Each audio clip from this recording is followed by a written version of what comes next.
And we are live. How's everybody doing tonight? My name is Anthony Brian Logan, and you're watching and/or listening to ABL Live. Thank y'all for joining me tonight. You could be almost anywhere in the world, but you're right here with me live on the show, and I appreciate y'all for that. We got a whole lot going on all over the internet, all over mainstream media, social media, everywhere, and I don't know where to start. First of all, we got Joe Biden overseas at the G7 summit in Italy. He looks a complete mess. What is going on with this guy over there? We'll talk about that a little bit more a little bit later. Also, we're gonna show some of Donald Trump over in Detroit at a black church and other places. We'll talk about that a little bit more a little bit later. Also, we have this crazy story coming out of Atlanta, Georgia, of a bus hijacker that maybe could have been, I don't know if it could have been prevented, but maybe it could have been predicted pretty easily based upon what the hijacker told the media right before he did it. We'll talk about that a little bit more a little bit later. Also, Oprah Winfrey has been hospitalized with some sort of stomach condition right after she admitted to taking Ozempic or some kind of drug like that, which is known to cause stomach problems. We'll talk about that a little bit more a little bit later. Also, the Supreme Court in a 6-3 decision repeals the Trump era bump stock ban, which is a fantastic thing. Love that. And the super diverse Jillian Michaels is fleeing California. We'll talk about all those things and more on tonight's episode of ABL Live. And thank y'all again for being here. You guys are the best audience anywhere on these internets. Glad to be back. The elephant in the room, I was sick. I'm still kind of like, I got a small sore throat right now, but I was sick for a little bit. That was weird. I got a cold. I think I was in a cold place for a while, and then that kind of just triggered something. So yeah, I got a cold, and it's weird. But for me, typically colds only last for about a couple days. Oh, like usually it's about 3 days, and then I'm good. Like I felt a sore throat on Sunday night, and then Monday it kind of hit. So Monday, Tuesday, Wednesday, it was kind of rough. But Thursday I was pretty much out of the woods.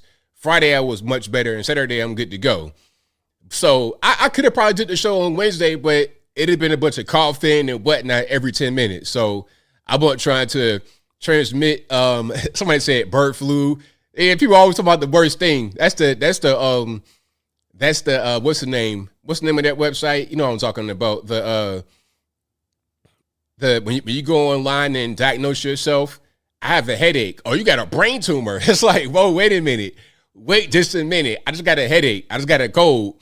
Maybe it's not bird flu. Maybe it's not C-19. Maybe it's not, you going to die. Maybe it's just a cold. You know, and that's part of the reason why I did not get the vax, because I'm like, okay, a cold, really? Corona virus, your head, corona, a head cold. Like, it happens. I'm not gonna risk my life for a cold. All right, you'll be all right. Just drink orange juice and don't be in super cold environments. WebMD, thank you, NERN. WebMD, yeah, people going on WebMD. My ankle hurts. You might have a blood clot and you're gonna die. Go to the hospital right now. It's like, whoa. Nah, but I'm good. A little cold. Just my home remedies. I don't take no medication at all. Nothing. Get some sleep. Stay warm as possible, which is obviously easy in the summertime. It was just I was in a cold place for a brief period of time. Just like a few minutes. It was weird. But yeah, get you some orange juice, hot soups, cayenne pepper. My main thing I like to do when I'm sick is get a chicken noodle soup, chunky, you know, with some sausage and whatnot in there. Throw some cayenne pepper very liberally, just shake it on up. Okay, like it's hot sauce, like it's barbecue sauce, like it's ketchup on French fries at McDonald's. I'm talking about like that. Yeah, it's gonna burn, but it's gonna be a good burn. It's like when you exercising and your chest is burning, your legs are burning. That's the sign that it's working. So that's what I did with my soup. Threw the cayenne in there. plenty of water, plenty of fruits, citrus fruits, and then I'm good to go. All right, so that's pretty much what that was. Just a regular cold. It happens, and I'm good now. But I'm kind of like, just coming out of it, so I'm good to go. So, and wasabi, yeah, that's another good one. I had some wasabi. I didn't think about that. Part of me, I had a thought in my mind to get some sushi, but I was like, I don't want no sushi right now. But if I would have got some sushi, I would have had the wasabi that's in my fridge. The wasabi they give you like at a grocery store, Publix or something like that. Like if you go to the grocery store, because I know some of you guys are just fancy, right? You guys go to the big fancy restaurant and get the sushi that costs $5 a piece. Okay, I don't do that. I go to Publix and get their sushi on Wednesday when it's like $5 for the whole pack for like, 6 or 8 pieces? Anyway, they give you some ginger and some wasabi on the side all the time. But the wasabi they give you is not really nothing. You could pretty much eat that like it's toothpaste. That ain't gonna do nothing for you. But I have some wasabi that they serve as a separate thing in its own package. Now that right there will put some hair on your chest. That'll put hair straight on your chest, and you'll be, all your senses and everything will be cleared out. That's a really good idea. So shout out to you for mentioning wasabi. But yeah, somebody said vitamin C, zinc, and a big bowl of gumbo, that'll cure it. That very good observation. Green Spring says good horseradish ABL, right on. Absolutely. Marta says Tom Kha soup, yum. I've not had it. I'll check it out. Neti pot. I've been hearing about the neti pot. I don't even know what that is really. That's something that's kind of new to me. Who eats toothpaste? Hey man, you be surprised. You be surprised. I've seen some toothpaste eaters out here in the world. People eat. You've seen people eat worse than toothpaste on these internets. Come on now. Toothpaste is like at this point common as eating a hot dog.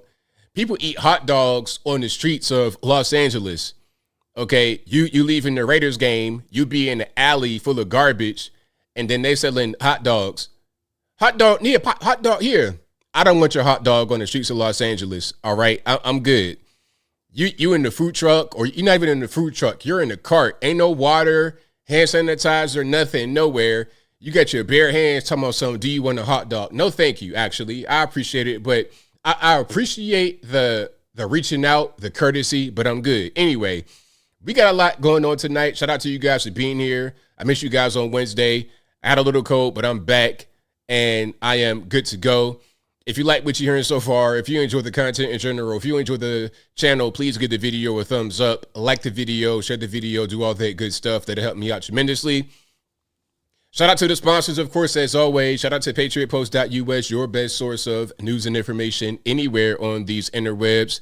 Their link will be in the box, or just go to your browser of choice and type in patriotpost.us. Tell them that ABL sent you.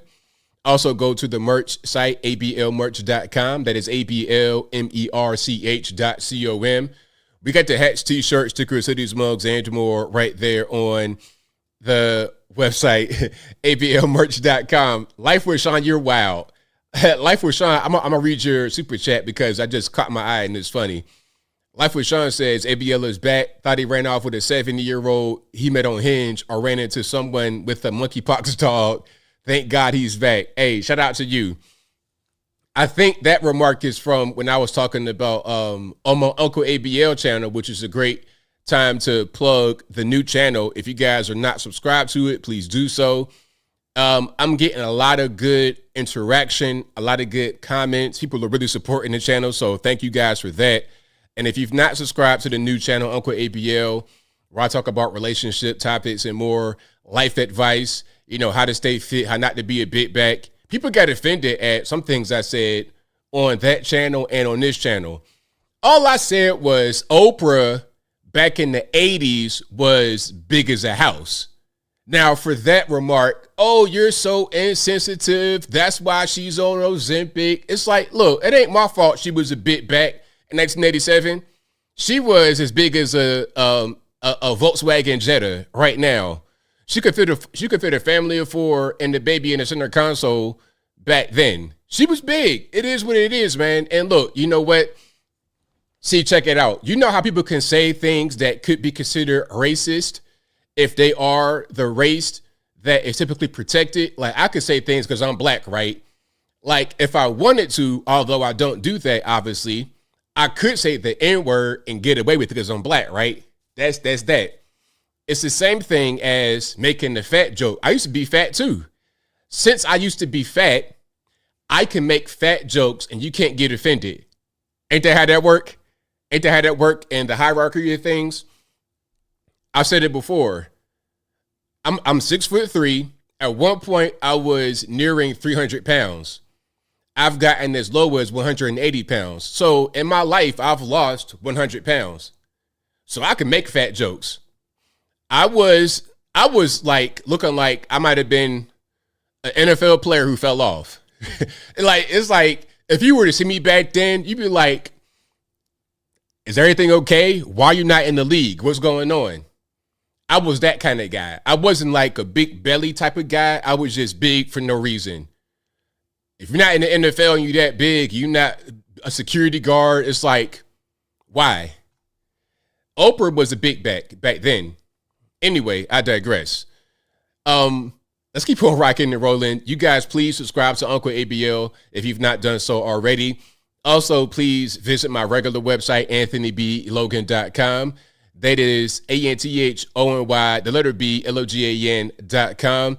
Go to the front page of the website. You'll be able to find articles for each video that I produce. And in each article, you'll find sources from the left, from the right, from the independent, from the local, national, international, whatever you want. I got it. Full videos, uncut, as long as it's legal. I will post it right on my website, anthonyblogan.com. Somebody said post a fat picture. I'm going to try to find some without my family in it because I got a lot of pictures with my family. I ain't trying to, dox anybody. Yeah, I could have been like, I was like real big, like a football. Like right now I'm about 220 pounds. But back then I was like 300. I have a 36-inch waist right now, but back then I was like a 42. You know how guys back in the early 2000s, late 90s would wear like a 42 in pants because they're trying to be big and baggy? That was my actual size. And it got to the point where I started to go to the DXL store. Y'all know what I'm talking about, the big and tall, the big boy store. Trying to be low, like, can nobody see me? It's like, you're 6'3", 300 pounds. People can see you, sir. But yeah, I used to be in there because I started to get to a 44.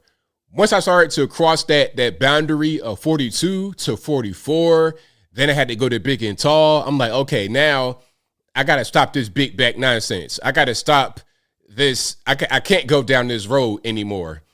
Big and wide. Yeah, I was big and wide. I wasn't no Homer Simpson, circle. I wasn't that type of guy. I ain't had no beer belly. I never drank. So I wasn't that kind of guy. I was just big for no reason. Anyway, but go to the contact page of the website if you want my social media accounts, my Instagram, Facebook, Twitter, never going to call it X. All those good things are right there on the contact page of the website. And always, I say, if you're ever wondering if you are speaking to me or not, just cross-reference the contact page. My email is very easy to remember. contact@anthonyblogan.com. If you ever forget it, it's always on the contact page of my website. And my website is always easy to find. It's always in the description box, always on Google. I'm not going to put any contact information in the comment section, which is why whenever I post a new video and you guys leave comments, sometimes people reply to your comments with my picture. They take my picture, they steal my picture. Their name looks like mine, but I promise you it's not me. It's going to be a scammer trying to take whatever they can from you. Okay? They're going to talk like this when you call them on their phone. Hello, this is ABL. How can I help you? Okay. Call the number here. I cannot do FaceTime, because I'm too busy. I got too much. I got too much. I got too much going. I'm making videos. I'm doing my. I can't. I cannot tip. If you hear that going on, it's not me. So keep your money. It's 2024. Don't nobody got no time for that. All right. And I always say this. I mean, I enjoy doing the impressions, obviously. I'm trying to work on my Spanish, my Dominican, broken English impression. I'm trying to work on my Eastern European, Vladimir, Boris impression. I'm trying to work on those. But I'm being dead serious because every now and again I still get emails of somebody saying, "Hey, ABL, I thought I could trust you, buddy, but it wasn't you. I thought I could trust you, buddy, but I gave you some money and I didn't get the money back." I'm like, okay, well, what happened? Well, I'll talk to you on the internet, so on under the comments, and you told me you'd be able to get me some money if I invested something in the Bitcoin, and I didn't get the money back. I'm like, well, sir, that wasn't me. All right. How many digits were in the number that you decided to contact? Well, it had quite a bit, had about 14, 18 digits in the number. Like, there you go right there. It ain't going to be all that. You're not going to talk to me on the phone at any time except for right here on the show. All righty. Well, I'm sorry I had to, bother you this day. Look, I want y'all just to be safe and keep your money in your pockets. All right. I want you guys to help me, and I want me to help you. That's how we're going to do that. So yeah, shout out to you guys. Look, I'm working on all my, I want to have like the white guy, American, the European, Eastern European, the Nigerian, West African, Ghanaian, Nigerian, Senegalese. I want to have all that down pat. Where's my money? Hey, I don't got it. You had talked to the African dude that conned you. All right. So we got a whole lot happening here. Shout out to you guys. If you like what you're hearing so far, please give the video a thumbs up. And shout out to all the Nigerians. Shout out to all the European guys. You know what I mean? Hey, the jollof rice is rocking. The borscht, you guys making just tons of borscht and random chocolate and whatever you make over there is delicious, man. I really like it a whole lot. Rock Revolution says Anthony bit back Logan, hilarious. Yeah, I was definitely a bit back at one particular point in time, so I can make fat jokes. I'm gonna make all the fat jokes I want. And when somebody get offended, I'll be like, well, look at this photograph right here. This is me when I was big back. So I ain't speaking about somebody who's currently big backed. I'm speaking about my former self who was fat and had to drop down, lose weight for health reasons. All right. That's right, Humongous Chef. Thank you for that. Humongous Chef says 42 to 36 waist is awesome. Props, good sir. Thank you. Thank you. I really appreciate that. Yeah, man, it was becoming the problem. My belts weren't really fitting properly. The pants, it was a mess, man. Trying to get a suit and whatnot, it was crazy. Yeah, so I had to stop all that. All that eating and ridiculousness that I was doing back then. Which is why when I say people can lose weight by simply not eating as much, I speak from experience. I ain't just speaking outside of my high parts. I'm speaking from what I actually know from doing it and from reading and from talking to physicians, doctors, nutritionists, whatever you want to call them. Yeah, I just understand how to do things at a certain point. So we got a whole lot going on here. Where are we going to start? I think we should start with Trump at the church in Detroit. All right, I'll give me 1 second here. 1 second. Hold on.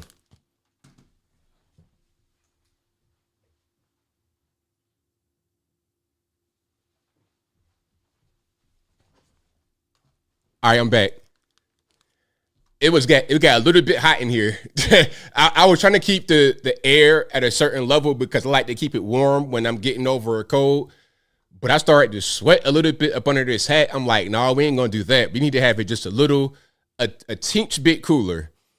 Okay, if I tell you how hot it is in here right now, you wouldn't even believe me. If I tell you what my air was on right now upstairs, you wouldn't even believe it. I'll tell you, it was 80 degrees up here just now, and I put it down to 78. Hey, sometimes it's like that. I never have my air below 76 in the house in the summertime. Anything below that is just, it get to be too cold. Yeah, no swatting. No, we good. That won't happen never again.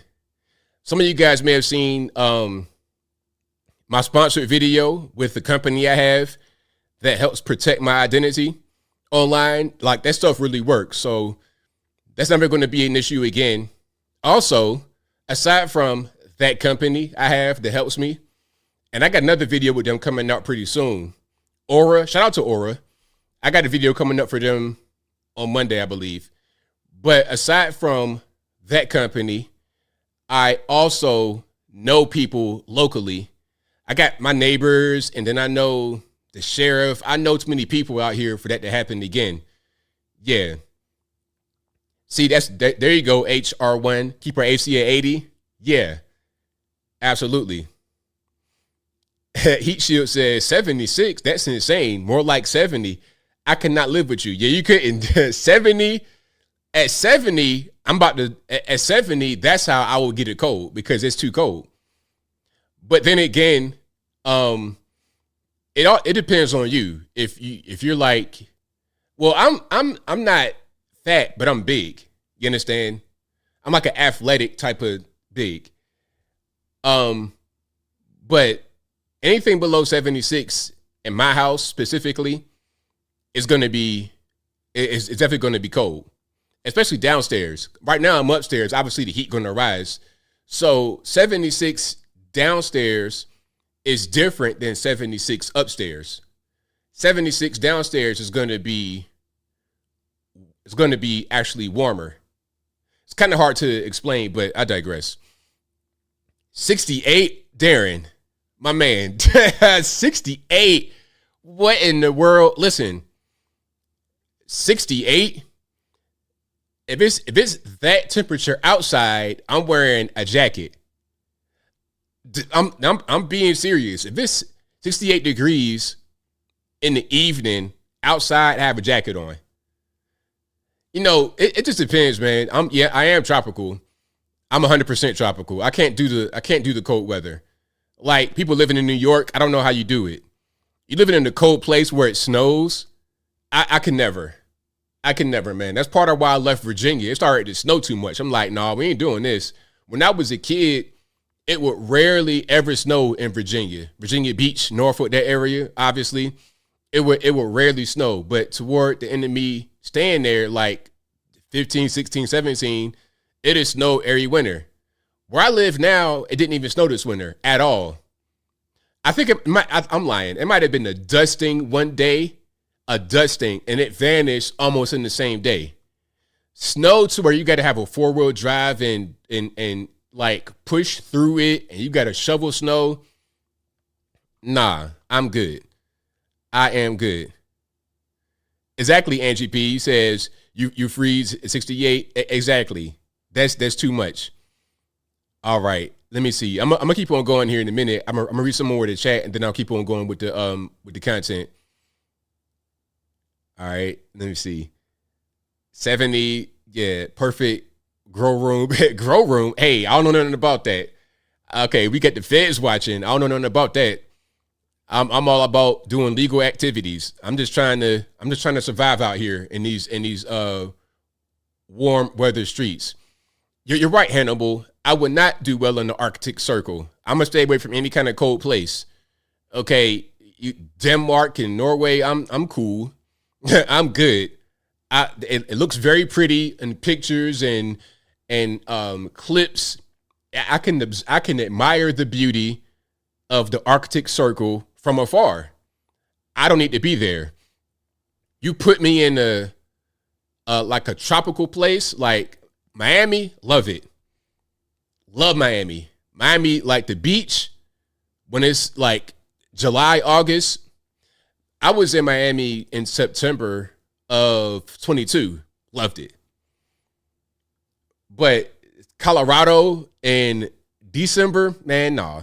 I'd rather be 100 degrees with 100% humidity than 40 degrees and snowing. Well, 30 degrees and snowing. Siberia, no. Wisconsin, hey, see, look, not only do you have the cold in Wisconsin, like Milwaukee, Racine, Kenosha, but you also got the lake effect, the wind, that's making it worse. So you got the cold and the snow and the wind just, boom, hitting you in the, like Mike Tyson right cross every 2 seconds. That's insane, man. It's really crazy. All right. Now, speaking about insane, what some would say is insane, you have Trump going to a black church in Detroit. And Detroit is also very cold. I don't know how y'all make it out there in the wintertime. It's not for me. I would have loved to have gone to the Detroit event. I got invited by quite a few people, but I was kind of good, and me being sick, it wouldn't have worked anyway.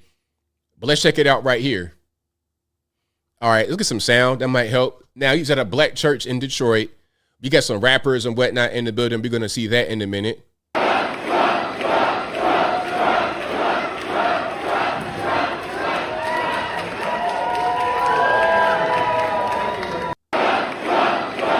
So, Trump is going to places, making inroads with everybody, just trying to, reach out to everybody and get in their vote.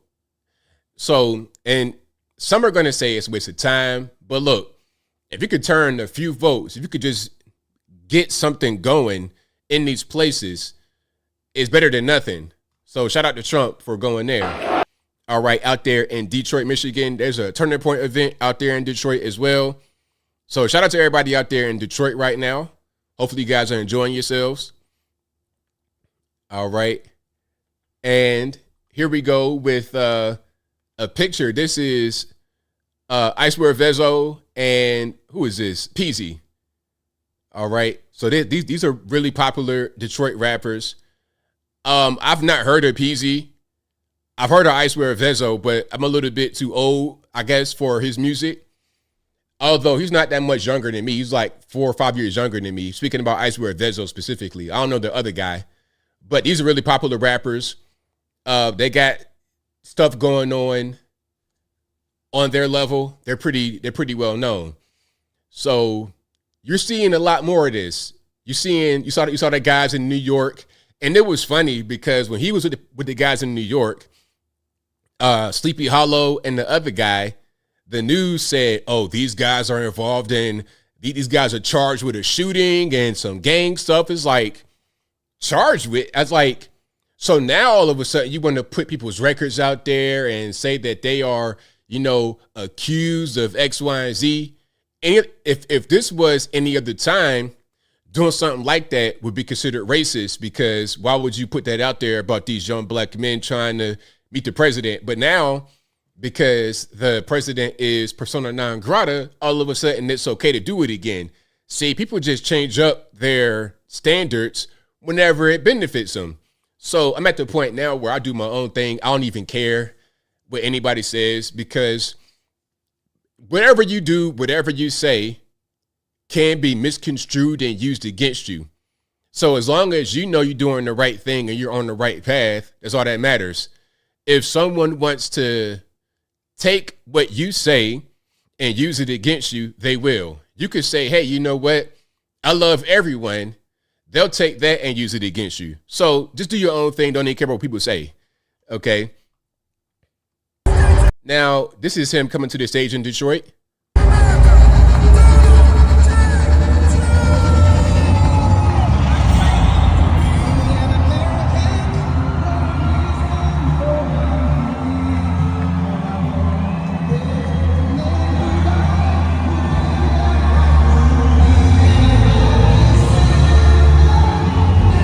An amazing entrance, an outstanding entrance. If you can't see this, it's something to really just witness and behold.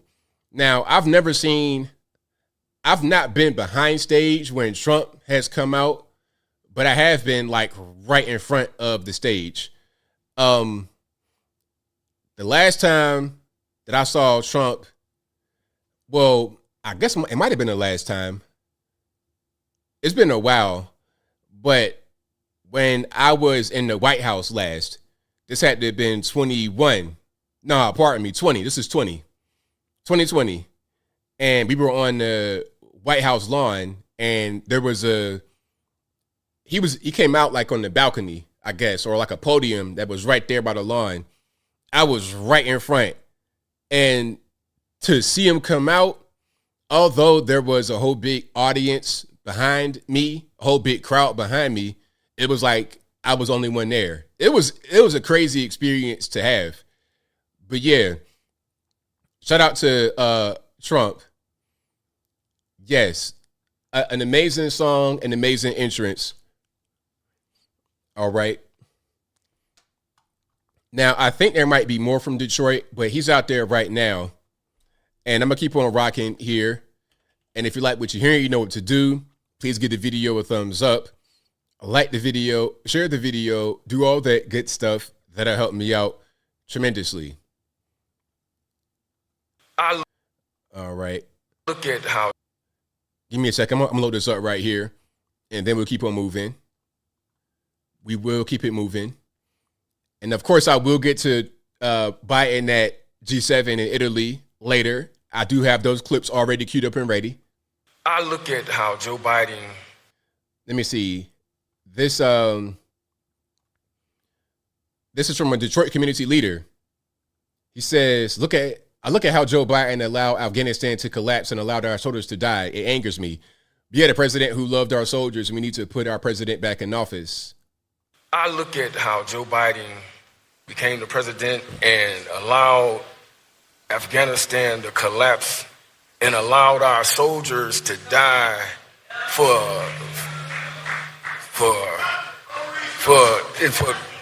it angers me.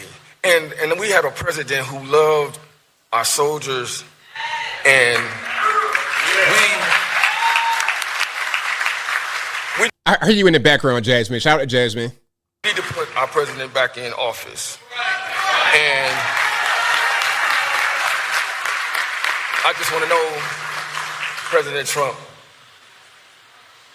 please don't allow our soldiers to walk around wearing red high-heel shoes.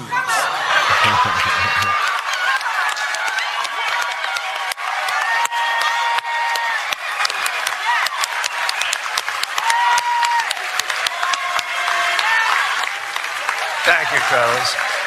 So yeah, shout out to my man, and his name is Carlos Chambers. Now, I'm not sure if he's a soldier, if he's a veteran, I'm not sure. But I mean, what he said right there is right on point, and you can hear the response from the crowd. These are things that a lot of us in the community agree with.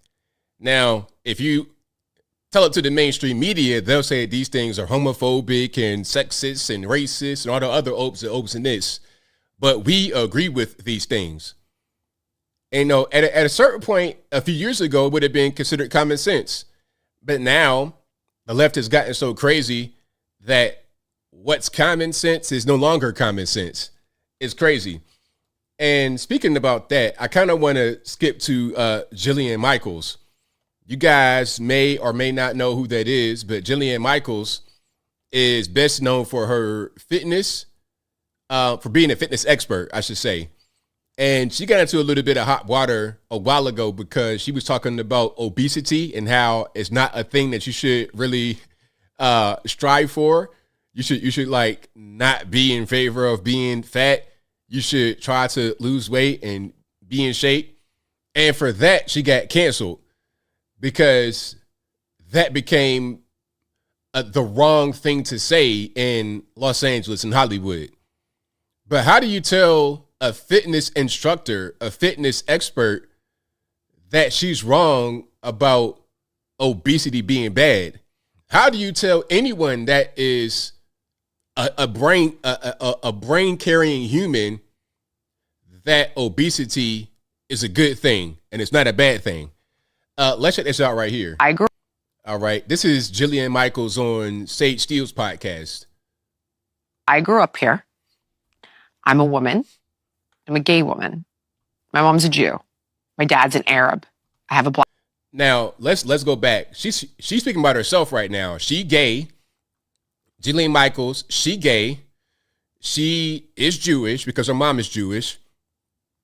Racially, she's part Arab. She has a black son. All these woke, all these things that would be considered benefits in the woke state, right? I grew up here. I'm a woman. I'm a gay woman. My mom's a Jew. My dad's an Arab. I have a black kid. And believe it or not, my son is half Latin, even though he doesn't look like it. I hold 1 million cards in your game of woke victimology poker. And when I leave California, maybe you've lost your fucking mind. Just maybe. Like, when you have me. Sorry for the cussing. It's not my fault. Blame the white lady. Running from home. Maybe it's gone way too far. What was the line? Like what was it? Oh my God, I guess girl, there's not enough. enough time. And you know, I actually take this line from Bill and Elon Musk, and they're like, I actually haven't changed. Yes. The world around me is shifting, and I haven't moved.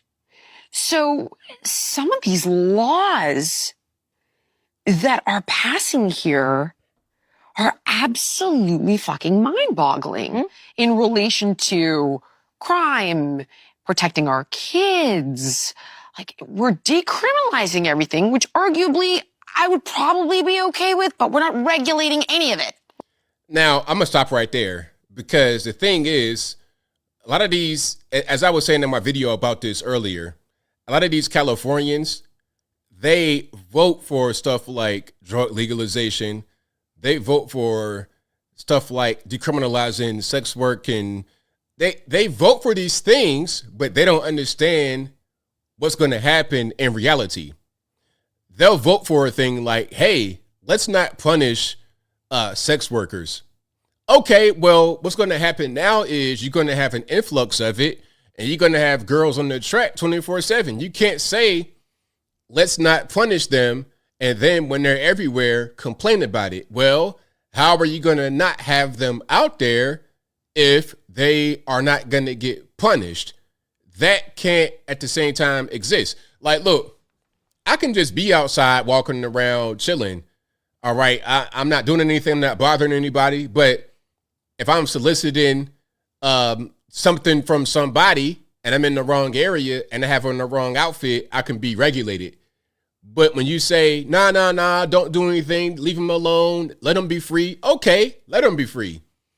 Oh, not like that. Well, what do you mean? Same thing with the shoplifters. Oh, well, we need to not penalize poverty. All right, well, let them steal. Now you have organized crime getting in the mix, stealing things and reselling them and making a whole big market out of it. Now you want to complain. Then a combination of all those factors impacts your state in a negative way to the point where you see just lawlessness and chaos in big parts of your state in California, left coast. Same thing in Washington, same thing in Oregon, in certain parts, not the whole state. If you go outside of the cities, it's better. But Los Angeles, right there on the ground floor, not up in the hills, you're going to see it. Same thing with San Francisco, same thing with Seattle, same thing with Portland. They don't understand that the things that they champion, the things that they want, will contribute to lawlessness in the streets. So then they go to a place like Austin, Texas, and the same thing happens over again. Now, all they did was just import California with them, and they're confused. Like, why are we seeing these people out on the streets, homeless, smoking crack? It's because you're voting for the very same things that you did in California, and you still have not learned that these things have to happen in a certain way, and you're just enabling it. That's all you're doing. So yeah, that's all that it is to it. Pardon me. But yeah, we got a whole lot more here. We got a whole lot more going on. And if you like what you hear so far, please give the video a thumbs up. Like the video, share the video, do all that good stuff. That'll help me out tremendously. And let's see what we got here. Hold on. We got some street interviews. How many dimes are in All right, basic questions. How many dimes are in $3? Dimes are in $3? Yeah. How many dimes in $3? 18? 18 dimes. There you go. How'd you do that? Wait.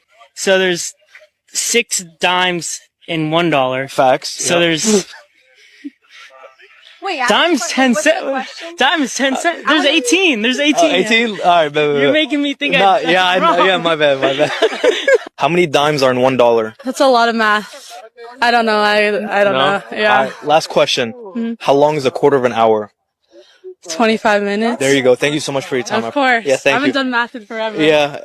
Keep going, though. It's 15 minutes, actually. Okay. Oh, okay, yeah. 15 minutes? Yeah. Oh. Yeah. Oh. All Did I right. not get anything right? No. Okay. Okay. She accepted it. Can you name me 3 countries outside of North America? Let's name 3 countries outside of North America. Okay, just 3. I can name 3 right now. China, Japan, North Korea. That's simple. I just randomly off the top of my head, okay, pick a part of the world. China, Japan, North Korea. That's 3 countries outside of the US. I'm not the USA, outside of North America. Now let's see what her response is. South America, There you go. Europe, Europe and Asia. and Asia. There you go. Those are all continents, though. Oh gosh. How long is a quarter of an hour? 30 minutes. 30 minutes. Sorry. Why are you laughing? Because it's wrong. It's 15. Oh, that does make sense. A quarter, yeah. So Yeah, there let's be split. So there we go. I mean, a lot of you guys are much smarter than that. You're much smarter than that, but some people are just not really there. They are not really there. Praise George Floyd, a 9-time convicted criminal. All right, let's keep on going here. And if you like what you're hearing so far, please give the video a thumbs up. Oh, here's something. Look, these TikTok games, listen, y'all got to stop. I don't know why. You know, there's certain things that really shouldn't be pushed as challenges or games on these internets because they might get some of y'all deleted or at least seriously injured. Okay? It kind of reminds me of the Kia. Remember the whole thing with Kia and Hyundai? The reason why Kia and Hyundai cars are stolen so much, and the reason why even insurance may not insure them in certain parts of the country is on TikTok. Watch this. They're not locked. Locked or not locked? Locked or not locked? Locked. Locked or not locked? Locked. Locked or not locked? Locked or not locked? Locked or not locked? Locked. Locked or not locked? Locked. Locked or not locked? Locked or not locked? Locked. Locked or not locked? Locked. Locked or not locked? Locked or not locked? Locked. Locked or not locked? Locked. Locked or not locked? They're not locked. Yeah, I suggest you don't do that at all. That ain't what you want to do. Hold on, where my camera at? There we go. Yeah, I suggest you don't do that. Because really what you're doing at that point is trying to steal somebody's car, tugging on it, see if it's open. That's that dope fiend stuff when it just, jiggling door handles to see whose car is open, whose car isn't open. Yeah, exactly, J-Flow. Keep pop. For real. Hey, somebody might be inside of their car, minding their business. Here you come, tugging on it. Man, please. Yeah, a Glock or not. Exactly. You doing that maybe in a safe environment. They might be their own cars. Man, I suggest you guys don't do this. All right. Yeah, don't touch my car. I'm in Costco somewhere. I'm in Wally World somewhere. I come out and then I see you tugging on my vehicle. What it be doing? Yeah, so I suggest you don't do that. And if I see one of these Pooh Shiesty mask looking dudes, 6'4", grabbing on my car, talking about some TikTok challenge, I'll be like, well, it's going to be a bullet duck challenge. You're going to have to parry these bullets from this pistol like it's a video game. Try doing that. I'm just playing. To the Google censors, I'm just playing. I'm not serious. All right. But yeah, I don't suggest you go do that anywhere, anytime soon. All right, let's keep on going here. Oh, here's something I wanted to show. This was really crazy. Totally crazy. Now, speaking about traffic and whatnot, now in Los Angeles, they had these signs in certain neighborhoods, and if you can't see it, it's a no U-turn sign. Now, the reason why they had these no U-turn signs is because they were trying to stop street prostitution, basically. So there's an area where a lot of gay people, and they would be quote unquote cruising and picking up other gay men in this area. And what they would do is just like basic, you know how it goes with men picking up women or picking up men on the street for a certain thing, right? For pleasures. They ride down the street slow, walk up on a guy, get him in their car, U-turn, go out and do their business and come back. That's how they would do. So they put these signs up in the neighborhood to stop all that kind of activity from going on, or to at least slow it down, or to discourage it. But they took those signs down because they said that the signs were anti-LGBT and homophobic because they stopped gay men from meeting each other. I'm not making this up. I promise on everything. They said that the signs to stop street prostitution were homophobic. No lie. Check it out.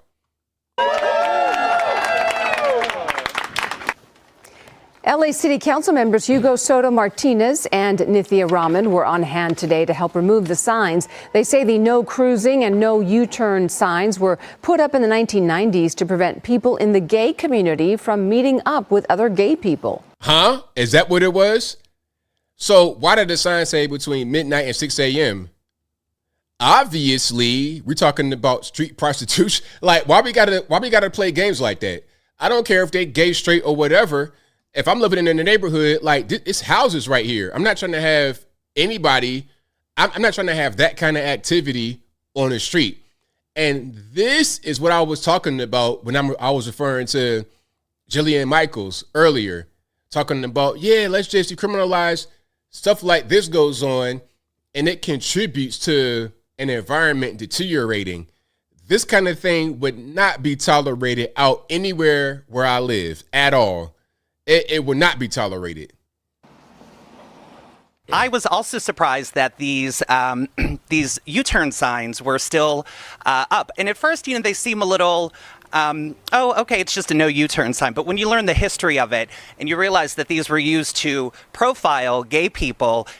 Now, let's take a look at what's going on here. You have a man dressed as his middle school English teacher, right? And behind him is a banner that says Pride, Health.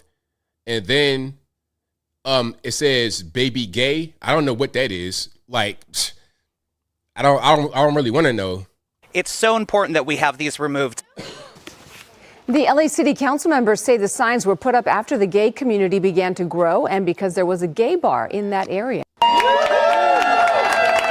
Ain't no way.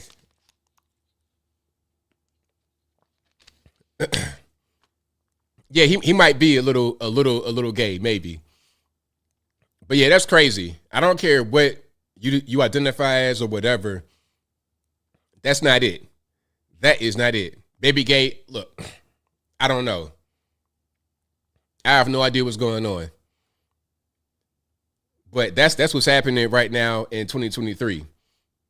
Well, now here's something in West Virginia, in Huntington, West Virginia. I never in my life thought I would see that in West Virginia.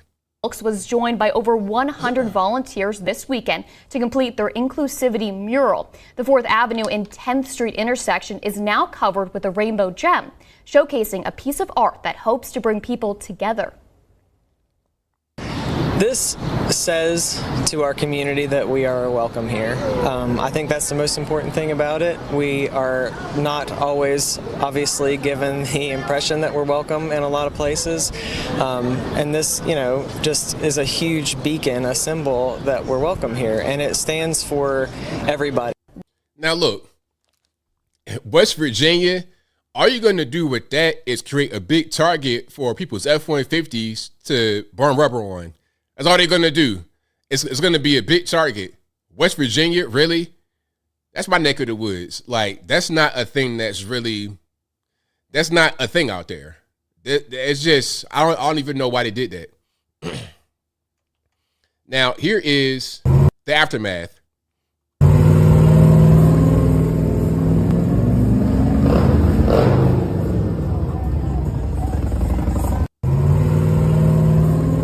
You get a big truck on top of it.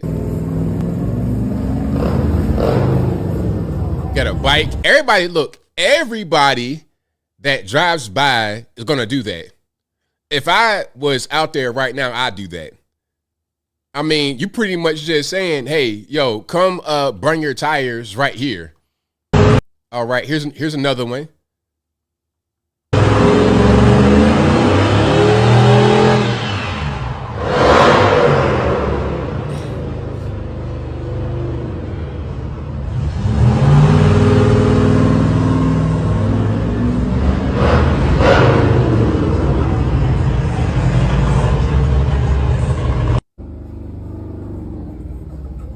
So yeah, look, I mean, me personally, like, I'm not surprised. Like, all they did was just paint a target on the ground. It might as well just put it a racetrack. Just put a racetrack right there on the actual street. It would have been the same result. Same thing. Somebody said it right there. Russell says it's their sign for conquering territory. Well, they ain't gonna conquer West Virginia. I mean, they're gonna try, but good luck with that. That's not really a thing that is gonna happen too much. Now, shout out to the little kid right here at this Pride march. Now,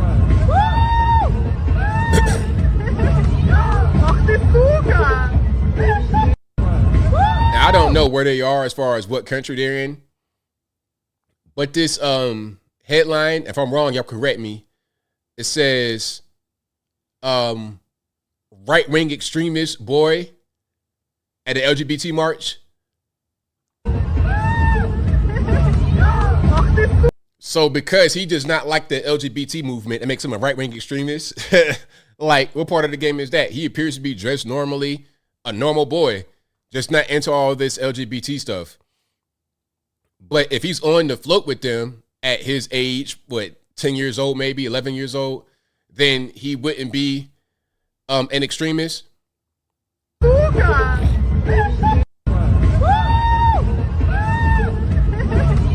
stomp that. Shout out to him. Shout out to him. Now you got some pro-abortion protesters shaming a mother.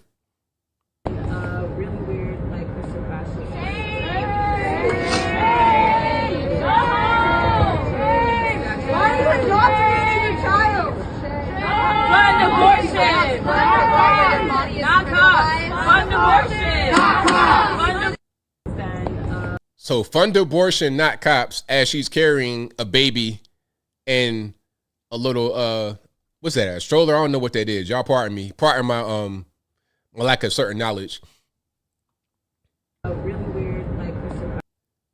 Somebody said stomp it in the fine wine. Yeah, stomp it straight in the wine into a fine red. Go ahead and do that. Now, a little bit of real estate here. This is going to be in Highland Park, California. So LA, I suppose. $1 million. What does $1 million get you in Los Angeles? Do you guys see this house?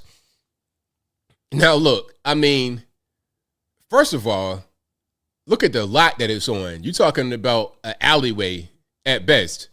An alleyway at best. The driveway, if you could call it that, is raggedy. The outside is a mess. I mean, there's no way I would even live here. I mean, if I had a gun in my head, I had nowhere else to live, but $1 million. Now, maybe sometimes when you see houses, they look kind of crazy on the outside. Please forgive me. I still got a cold a little bit, so I'm sorry for all the coughing.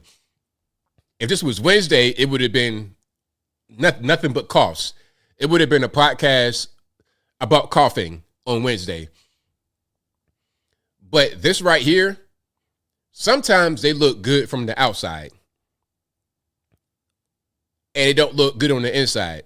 Sometimes they look bad on the outside and look good on the inside. So maybe this might be that. Let's check it out. What does $1 million get you in LA? This bungalow in Highland Park. Located at 6078 Delphi Street, we enter a bungalow that feels much bigger than it looks. It's not, it doesn't look bad on the inside, but offering 3 bedrooms and 2 bathrooms, over 900 square feet of living space. So you got a 3-bedroom, 2-bathroom, 900 square foot. That's really an apartment size. My apartment in Virginia was a 2-bedroom, 1-bathroom, 900 square feet. My apartment in kind of a hood area a little bit. This is the same square footage, single family house for $1 million. My rent at that apartment when I left was $900 a month. This is $1 million to buy it. You'll find a home that has been completely updated and features design elements that add a surprising touch of luxury to the home. The front of the house is an open layout between the living room, dining room, and kitchen, making for an easy flow between the areas. The kitchen is stunning with beautiful cabinetry and tile that amplify the aesthetic of the space. And you see that both bathrooms are fully updated and the primary bedroom is quite large and opens up to a gorgeous backyard with plenty of space. There's a patio leading you down from the bedroom to a completely flat yard with lots of grass and mature trees as well. Okay, we ain't gonna show the backyard? Like, what's going on? You just want to kind of casually go past that. Lots of grass and mature trees as well as an additional finished patio. If you enjoy my content, like and follow me for more. It would mean the world to me. I mean, it doesn't look bad, I don't think. It looks better when you go inside and go to the back. But 900 square feet for $1 million? Nah, this is not Highland Park in Dallas. This is Los Angeles. Highland Park, Los Angeles, California. Yeah. Now, if it was small like that and 200,000, but you're in Los Angeles, you're in California, it is what it is. Tent Cindy in the back, I bet it is. Now, how about the neighborhood? I don't know much about LA and the neighborhoods. So Highland Park, this particular area, where do you think, what's the neighborhood like? Is it going to be nice and peaceful? Are we going to have crackheads? Are we going to have other kind of weird stuff going on? Yeah, it looks nice. They got nice little fixtures in there. But sometimes that can be misleading because you got these house flippers that'll make it look nice on the inside, but they'll be hiding serious issues. I mean, how old is that house? What's up with the plumbing? What's up with the HVAC system? Like, does it even exist? I didn't even see that part. Hold on. Okay, in the front, maybe on the side, they got the HVAC. And then look how close you are to the neighbors. Hold on. See right over there, you got the neighbors right there. Maybe it's an HVAC system right here. That's this little gate is hiding. Or that might be it right there on the left. I can't tell. It's a decent area, cool area. So some are saying that it's nice. Some are saying that it's gang infested. So I don't know which one it is. Now, Highland Park in Dallas is not what we're talking about. We're talking about Los Angeles. So hold on. I'm going to look it up right quick. Highland Park, Los Angeles. Let me Now, this is in between Pasadena and Glendale. Okay, do we have... I mean, I can't really tell if this is a good area or not. Because, I don't know L.A., so y'all got to just forgive me. But some say it's nice, some say it's gang-infested, ghetto, or whatever. All right. Say it's a very old area. Highland Park is a gentrified area of L.A. It's still hood and dirty. That sounds about right. It looks like the house from Baby Boy, where in the back they had a little garden. That's kind of how it looks. Now let's go to Oakland, LA's dope fiend cousin. Now this particular thing, this building, I believe is a church that keeps getting ransacked for all the copper and stuff on the inside. We came in this morning for service. They vandalized the whole place. The more they, rip the walls. I don't understand what they really want. I don't know. It's really heartaching. I don't know. And then members are leaving, and I don't understand this. This is supposed to be a church. Grace is the pastor at the church and has been since the doors opened. She says burglars have destroyed everything inside. They have no running water because vandals cut the pipes, no electricity because their copper wires were stolen. And as of the latest break-in Saturday night, they have no chairs. We came in this morning for service. They vandalized the whole place. The more. I mean, that's crazy. You can't even have a church, like no church, because they wanted to go vandalize and steal stuff from the inside. Oakland, I don't even know. Like, LA, bad enough. But Oakland, I don't know how anybody lives out there. I don't get it. Now, look. It stole the copper, exactly. 100K damage, $50 in copper. That's what they do. They don't care. That's what they do. The same thing they do in Atlanta, not with this kind of... They do that there, like in the super hood areas, but not to this extent. What I'm speaking about is if you leave an iPhone charger in your car, not even the phone, just the cord. If you leave that in your car and they can see it in certain places, they'll bust the windows out to steal that. The little $5 cord in your car, they'll do that for that. So you got to call SafeLight and get these crazy quotes. Thousands of dollars because they wanted the iPhone cord. That's how it is out there. Depending upon where you are. Parking in downtown, leaving the overnight, forget about it. All right, but there's more here. There's more. Not only do they steal from churches, you're going back to LA. The 6th Street Bridge. If you guys live in Los Angeles and you're familiar with the 6th Street Bridge, so the 6th Street Bridge costs $600 million, but it's been dark for 6 months because they stole 6 miles of copper wire from the bridge. Check it out. An iconic LA landmark still in the dark almost 6 months after thieves stole nearly 7 miles worth of copper wiring that illuminated the 6th Street Bridge. They're waiting for us to repair them. They want us to repair them because every light post to them is an ATM machine. It's pure cash. So when we go and repair, what do? They go and they steal again. Now, this guy we've seen before, Kevin De Leon, Kevin Alexander, we've seen them before. Okay, so... people like this are part of the problem, but I'm getting triggered, so I digress. Member Kevin De Leon helped create a task force to crack down on the copper wire thefts plaguing the city. More than 6,000 incidents were reported citywide last year, repairs exceeding $17 million. The task force also working on ways to prevent a costly repeat of the crime along the famous bridge, since repairs there are expected to top $2 million. We need to come up with creative ways to reinforce the metals, the cement that protect and safeguard the wires so thieves can't just walk up. The picturesque bridge has been besieged with problems since its unveiling, including massive street takeovers and people climbing the arches for photo shoots. There you go. That's LA for you. You know, that's why you can't have nice things out in certain places. That's why you can't have nice things, man. It is what it is.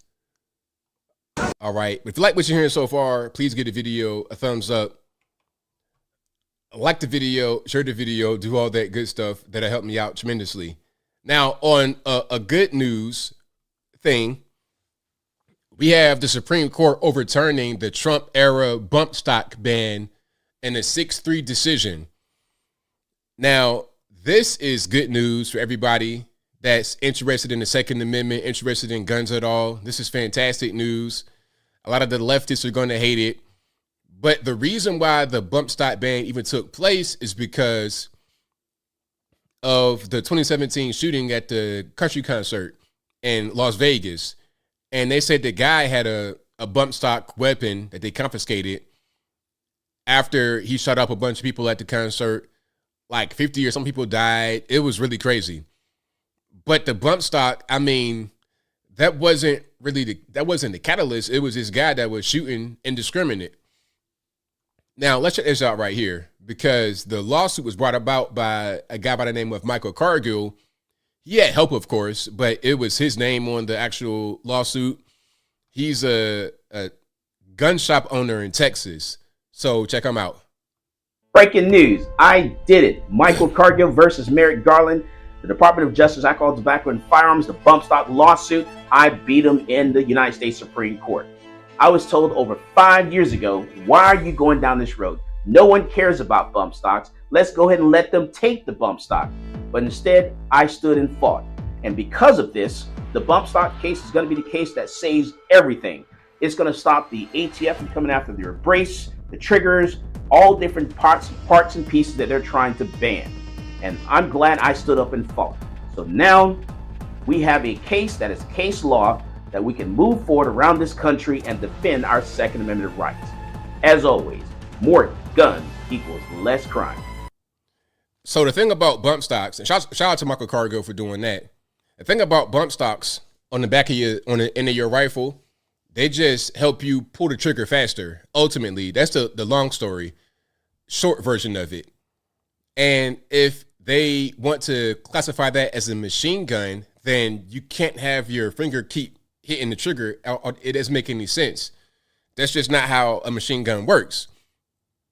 A machine gun means you're depressing the trigger, you keep it depressed, and the bullet, brrr.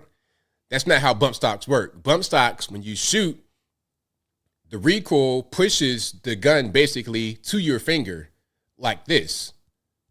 Just more than you probably would be able to by firing it without the bump stock on it. A slightly faster firing rate than you just pushing it with no extra peripheral device. But it's not like holding it in place and letting the bullet spray. That's not what the bump stock is at all.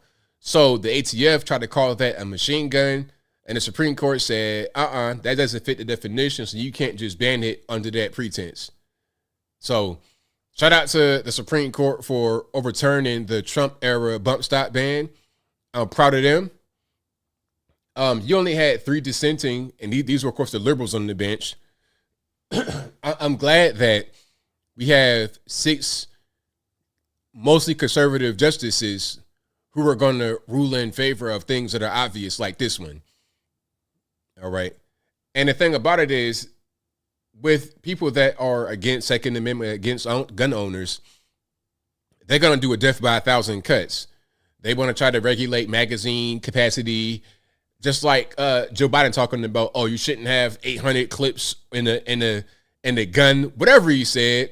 I'm gonna get to that in a minute. Matter of fact, what did Biden say? Talking about you can't have 200 shells like this right here. Hold on.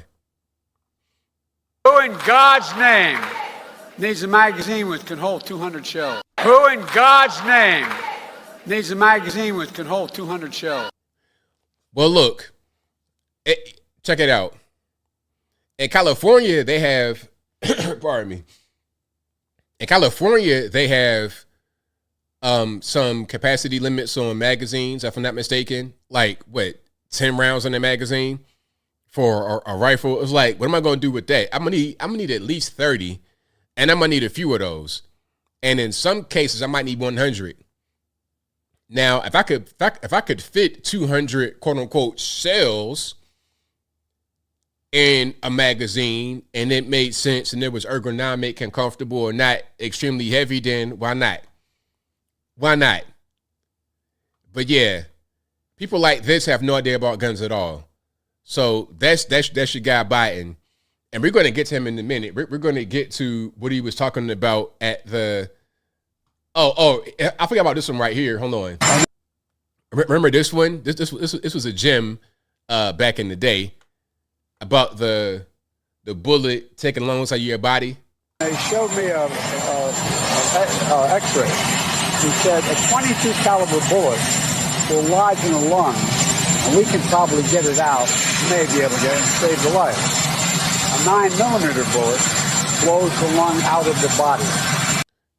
So a 9mm bullet will blow your lung out of your body. So if you get shot with a 9, okay, sideways, I suppose, yeah, shoot it sideways. If you get hit, your lung is going to just jump out of your chest and land on the ground. That's what Joe Biden said is going to happen. So be careful. Listen, 9mm round hitting you, your lung, you might get shot in the arm, right? But it's going to hit you in the lung and make your lung just jump out. Boom, right on the table. So be careful out here. Save lungs, save lives.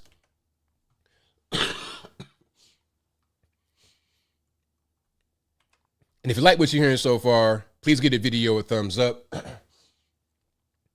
Like the video, share the video, do all that good stuff. That'll help me out tremendously. Let's keep on rocking and rolling here. Before I get to Biden, did you guys hear what Nancy Pelosi said in the vehicle on J6? If I didn't play it already. We have responsibility, Terry. We did not have any accountability for what was going on there, and we should have. This is ridiculous. You're going to ask me in the middle of the thing when they've already breached the inaugural stuff that should we call the Capitol Police? I mean, the National Guard? Why weren't the National Guard there to begin with? Well, look, Trump requested the police and the guard, but was somehow denied. I think Pelosi denied the guard or the police, and then the mayor denied the guard, or some kind of combination of that. Mario Bowser. They thought that they had sufficient resources. No, there's not a question of how they had. They don't know. They clearly didn't know, and I take responsibility for not having them just prepare for more. We have responsibility, Terry. Now, if you don't know the context, this is Nancy Pelosi in the vehicle right after J6 had happened, like right during that time. And she's saying, we take responsibility. And then this is her, Nancy Pelosi, responding to that clip from 2021 and this year a few days ago.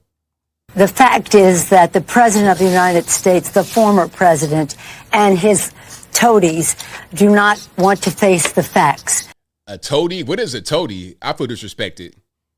They're trying to do revisionist history on January 6th. But we cannot let us be dragged into their, again, false impression of what happened that day. They know what happened that day. The fact is that So that's Nancy Pelosi trying to act like she didn't say what she said. That's politicians for you. They'll say something and say, oh, I didn't say that. That's the premier level gaslighting. Premier level gaslighting. Okay. Now, speaking of premier level gaslighting, here is Joe's caretaker, Jill. This election is most certainly not about age. Joe and that other guy are essentially the same age. Let's not be fooled. Joe isn't one of the most effective presidents of our lives in spite of his age, but because of it. This election is most certainly not about age. Joe and that other guy are essentially the same age. Let's not be fooled. Joe isn't one of the most effective presidents of our lives in spite of his age, but because of it. I think not. Your guy is out to lunch, literally. And we're going to get into it. It includes major commitments from Ukraine to impact to implement democratic, economic, and security reform. What? It includes major commitments from Ukraine to impact to implement democratic, economic, and security reforms. That guy right there, he's doing well for his age. Because of his age, he's doing well. I can't tell. Like, what was that all about? Come on, man. We got to get it together. Now, here he is over in G7 Italy.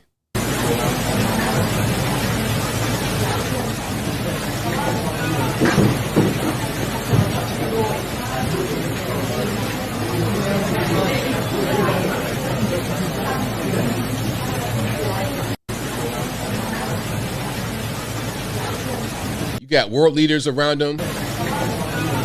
You got Rishi Sunak, UK Prime Minister. You have Macron. You got, who else? Trudeau.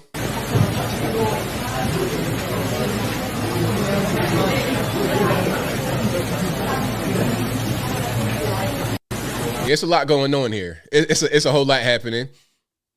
Let's keep on. We got to get to the real crazy one. Oh, this right here was nuts. So, context. They are watching the paraglider come in. I guess it's like an opening ceremony type situation. The paraglider has G7 Italy, a banner with that on his back. And he's going to land right in front of the president and other world leaders.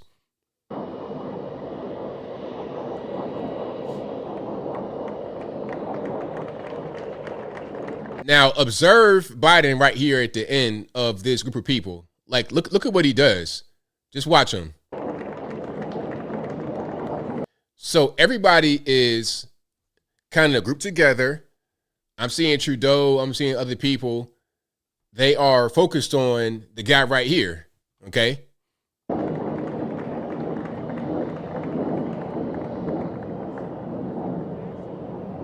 Now, where is Biden going? Why is his back turned? The man just landed right in front of you. So obviously that's the whole point. Y'all were out there in that spot for that reason. So why are you now turning your back and going somewhere else? Did you see a small child? Was it an ice cream machine ringing? What is happening?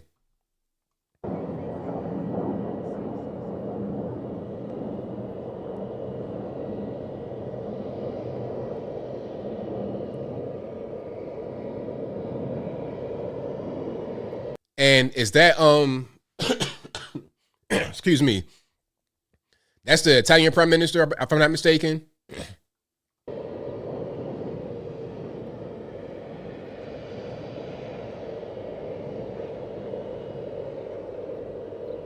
I mean, this guy is just out of it. He doesn't know what's going on. You gotta have other world leaders be like, hey, Joe, you gotta look at this right here. Like, that's the whole point of us being out here. Like, just stay on task. Stay on task.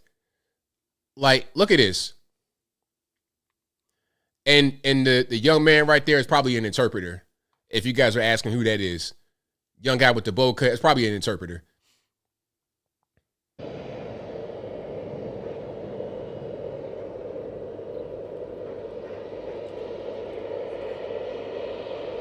Yeah, Georgia Maloney. I think that's her right there.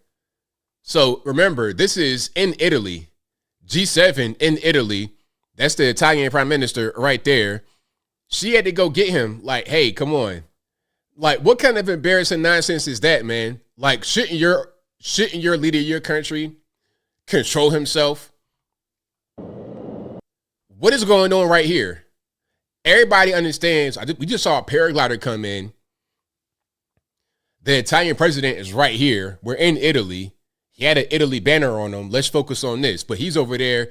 What are you even looking at? What could be so important to take you away from what's happening right here?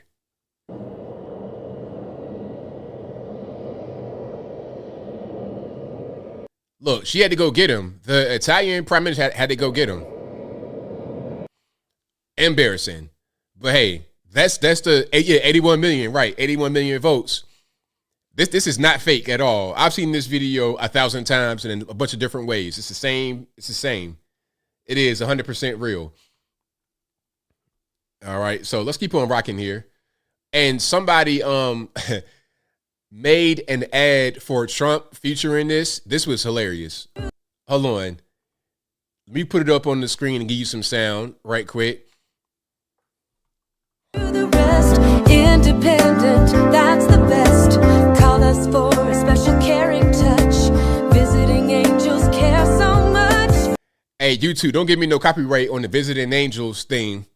Visiting angels, America's choice in home care. That's perfect. That is absolutely perfect. So shout out to Trump and his team for Visiting Angels theme song on the meme. That right there was magnificent meme work. You guys, 10 out of 10 for that one. Hey, that's what they said. It said it's our president, right? That's what they say. I can't tell. I don't recognize him as a president, you know. But there's more. There's more. Okay, let's check this out. Now, the Pope. Have you guys seen the Pope video with Biden? I don't know what he was thinking or not thinking. I don't know. But we got to check it out.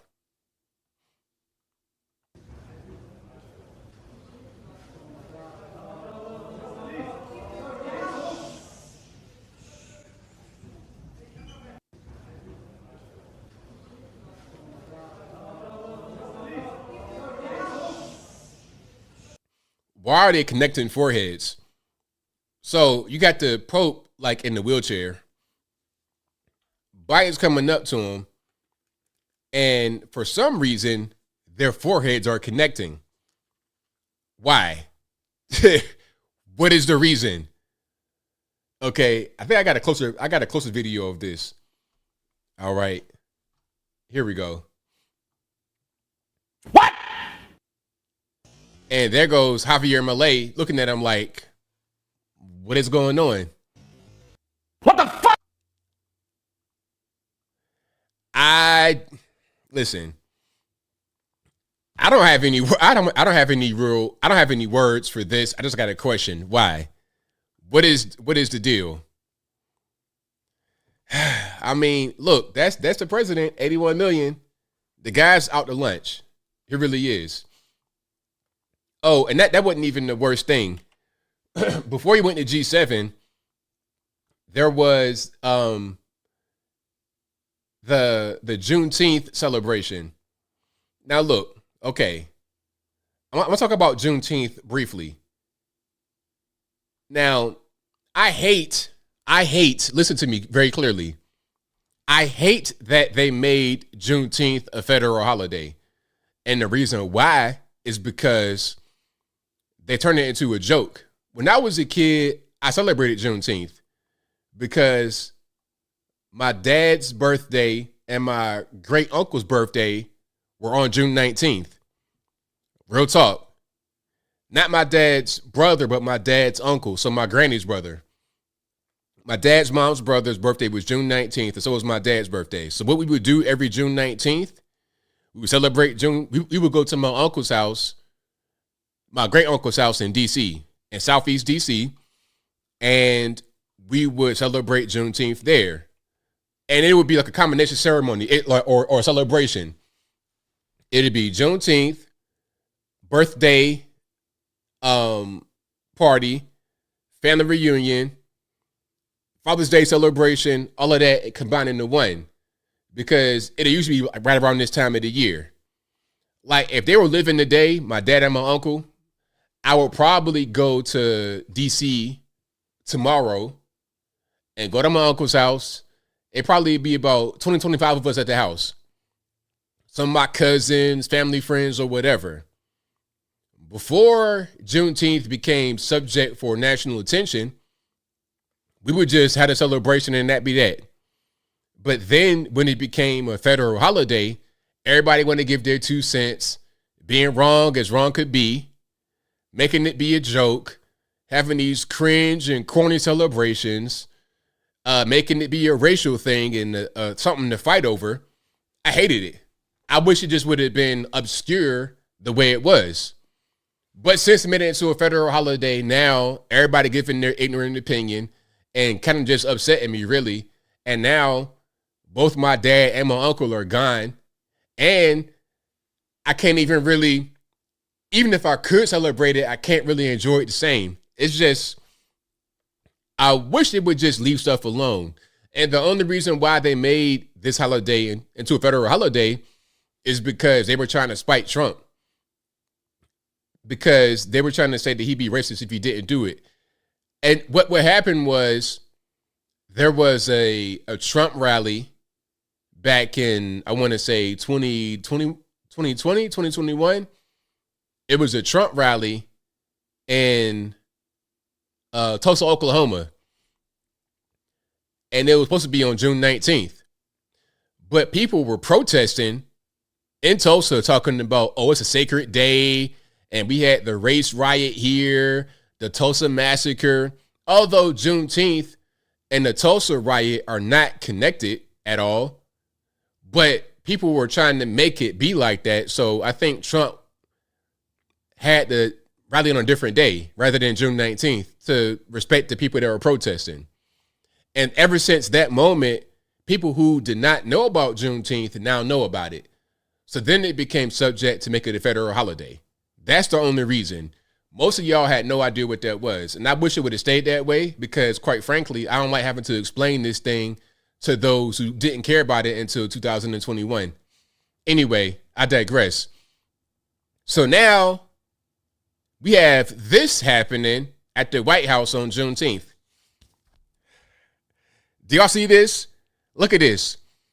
This is a Juneteenth celebration at the White House featuring a bunch of random black folks, Joe Biden, Doug Emhoff, a.k.a. Kamala Harris's husband, Kamala Harris right there in the pantsuit, and Billy Porter is the guy in the dress and the braids kissing Joe Biden's hand. Now listen to me quite clearly. I've been called all types of racial slurs, all type of, I can't even mention what I've been called because they're going to flag me on YouTube. You understand? Really hurtful things. I have never in my life knelt down and kissed some man's hand. Never in my life have I ever done that. Okay, never, never, never. I shake your hand as a man. I'm not going to kneel down and do nothing. But Billy Porter being, you know what? I ain't okay. Let me just relax. Billy Porter don't really care what needs to happen. He'll do it. You see, in Hollywood, they say that you got to do certain things to make it to the top. You think Billy Porter cares? You think Billy Porter cares about having to do X, Y, and Z with a male to get to a higher level? He probably would seek those opportunities out. You see what I'm saying? It's guys like that in Hollywood who do that, who are voluntarily part of the process, which is why there's so many LGBT in Hollywood. Will Smith, excuse me. They don't mind having to have a male sugar daddy to rise to the top because they're already with it. They were already with that in their regular life before they got to Hollywood. But I'm saying too much right now. Okay, I'm saying too much. I'm gonna relax. This is Billy Porter at a Juneteenth celebration. He might as well kiss the man's shoes. I would never. Ever. And Billy Porter is an actor. And you know what's funny about Billy Porter is that he was a straight male R&B singer in the 90s. But anyway, I digress. So, do I have, hold on. I think I have the footage of them at Juneteenth? Yeah, I do. So here we go. I'm gonna turn the music down, but then look at your man Joe. Again, doesn't know where he is. You got some music playing, people are kind of dancing, moving to the music. He's just like in frozen toddler diaper pose. And again, that is a man right there with the braids and the dress, Billy Porter. So again, this is why part of the reason why I hate that they made Juneteenth, that they made the holiday into a federal holiday, because now we get Transformers, random cringe stuff. Joe Biden looking like he's pretty much, man, I hate this, man. I hate this so much. I really, really do. Okay. Yeah, they might have Joe on some kind of medication just to have him stationary. Don't do no wandering. Just stare at this object. What is he even looking at?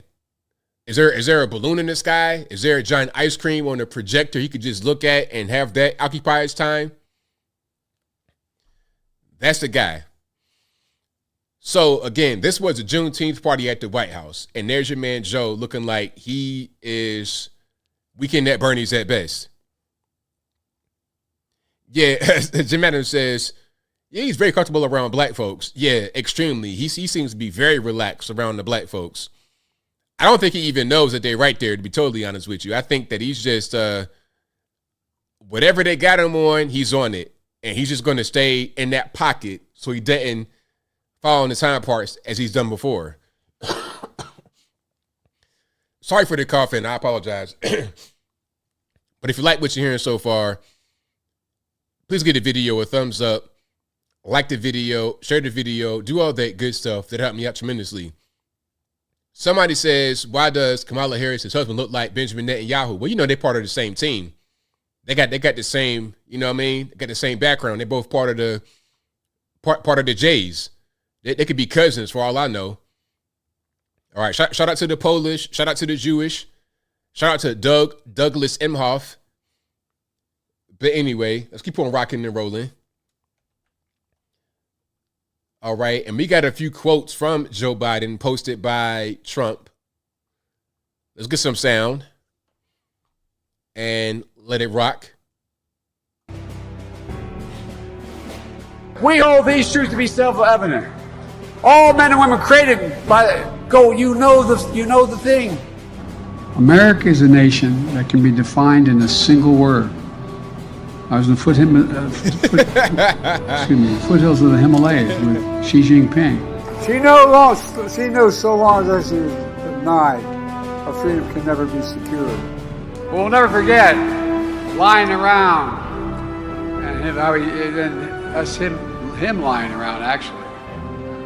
It is noteworthy that the percentage of women who register to vote and cast a ballot is consistently higher than the percentage of the men who do so. End of quote. Repeat the line. I'll lead an effective strategy to mobilize true international effort to pressure. Inspiring. Truly inspiring.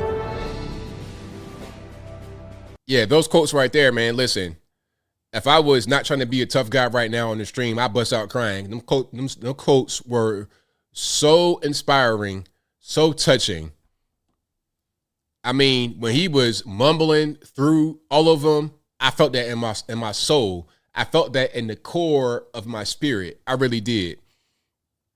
So yeah, shout out to Joe Biden and those heartfelt quotes. All right.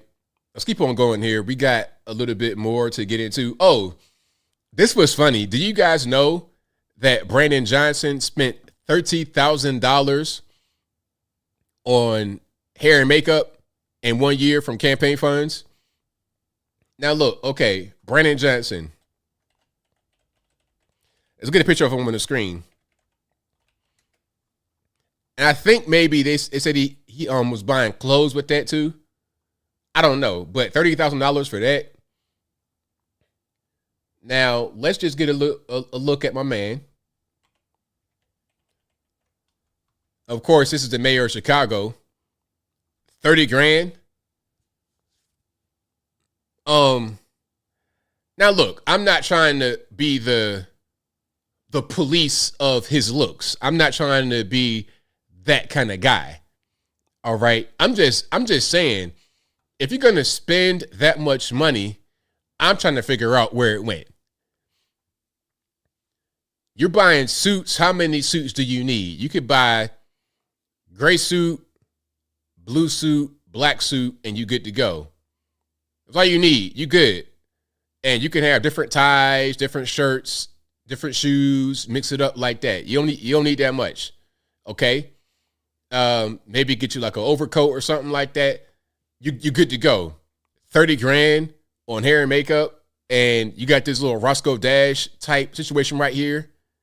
As all be gonna try to get together. How much does that cost? I don't understand. A beard trim? Sir, really? You could get a pair of babyless clippers and kind of finesse it on your own in the morning. It ain't that deep. I promise it's not. Got a Plague says gray suit, black suit, brown suit for me. It works. It totally works. But look, I'm just trying to be the guy that is frugal and practical with my money. 30 grand. Now he explained himself. Okay, he explained himself. Let's hear from him. Let me ask you another question. That'll be the awkward elephant in the room, and that is about the Sun-Times story last week about your spending of $30,000 from your campaign fund for hair and makeup. Can you respond to that and explain why you think that's an appropriate use of the campaign dollars to what to many people seems like a lot of money? I think it's always appropriate to make sure that we're investing in small businesses, especially minority-owned, black-owned, women-owned businesses. Our campaign spends money on food. We support black and brown-owned businesses, women-owned businesses, printing. There are a number of things that my campaign spends dollars on. And I'm so committed to supporting small businesses that even as mayor, just made another announcement of another $35 million available for small businesses. That's important to people, that we lift up, small businesses that, in particular, that don't always get the attention and support that they deserve it. And so we're going to continue to do that as a city, and we'll make sure that, I encourage all of you in this room, support small businesses. Go get your hair and makeup done by black people in particular. But see, you're not answering the question. It's not even about who gets the money. It's about why you're spending the money. Okay, we could talk about the racism or whatever, but that's aside from the point. See, what happened. What that answer did was two things. The first thing was it's going to shut up those who were on his side because he's helping the community. And then those who are against him are now going to be caught up on the race part and worry about that. But the question is, why did you spend $30,000 in 1 year on hair and makeup for yourself? I don't care who you gave it to or why you gave it to him. Why did you spend it? Okay, like, why did you actually contribute? Why did you release that much cash from your campaign funds on your hair? Yeah, I mean, that's crazy. And makeup, my man, I don't think you're wearing no makeup. I don't think you're wearing no makeup at all. You're a dark-skinned guy in front of the cameras, you don't need no makeup, for real. Anyway, I'm getting triggered. If you like what you're hearing so far, please give the video a thumbs up. Like the video, share the video, do all that good stuff. That'll help me out tremendously. We got a little bit more to get into here. Oh, this was crazy. Have you guys seen, we got some more from Big Nate. Big Nate, we talking about Fonnie Willis's ex-boyfriend now. He was interviewed by CNN and pulled a R. Kelly and was, well, not really R. Kelly. He kind of just did not want to finish the interview. I don't know why they keep interviewing him, really, because at a certain point, the horse had been beat dead already. Just to clarify, when did the romantic relationship between the two of you start? Yeah, so, you know, we get into, there's been this effort to say that, okay, these exact dates are at issue, and these exact dates are, I'm getting signaled here.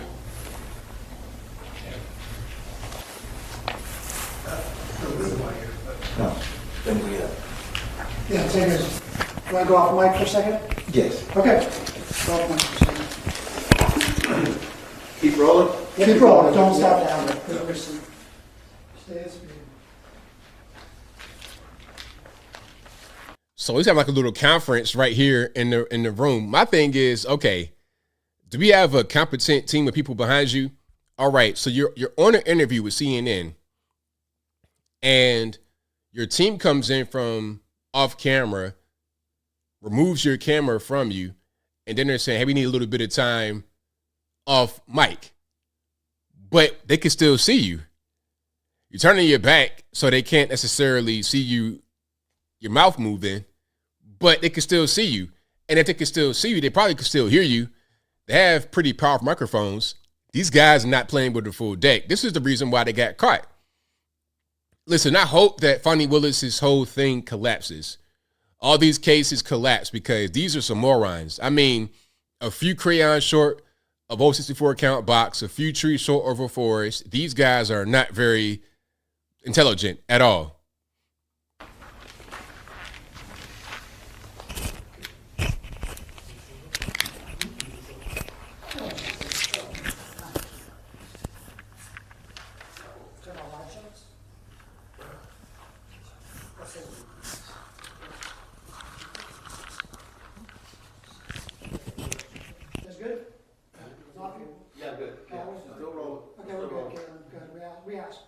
Everything okay? Yeah.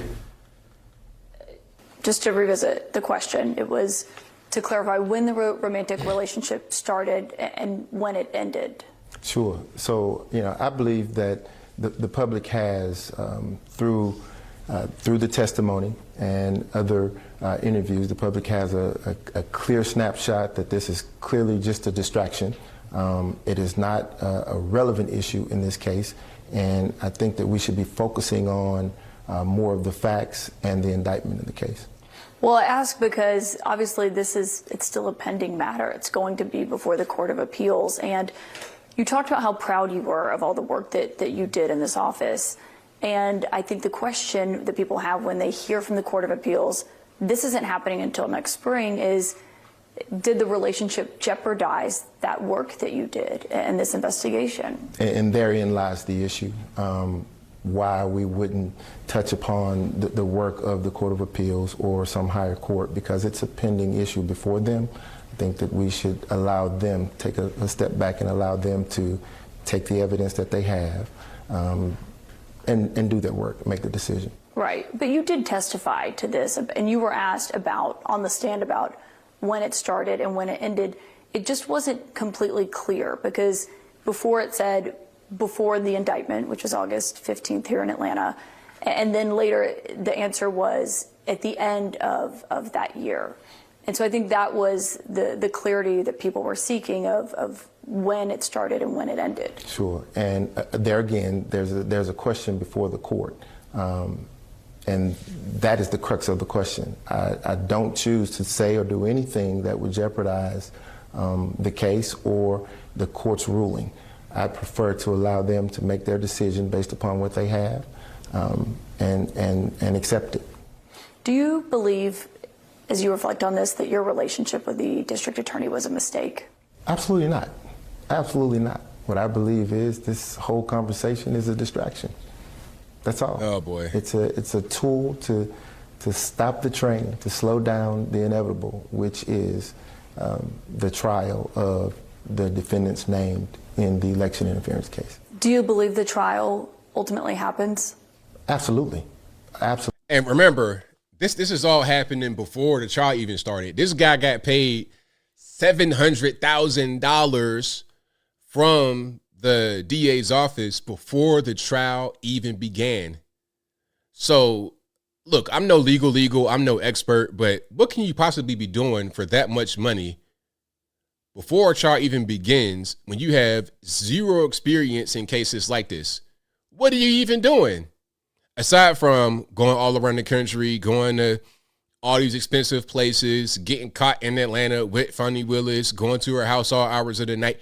What are you really doing aside from those extracurricular activities, huh? Like, what's going on? Absolutely, it happens.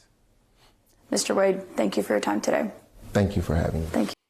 Yeah, this was a mess. Thank you. A complete, it's, I mean, just weird. The media sucks so bad. They really do. They are the absolute worst.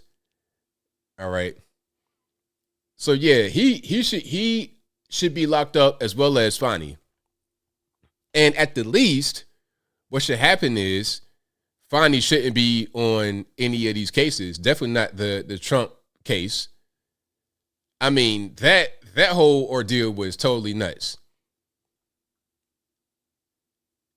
Green Springs is getting paid to learn how to be an expert. So wait, is that going to be his career after this?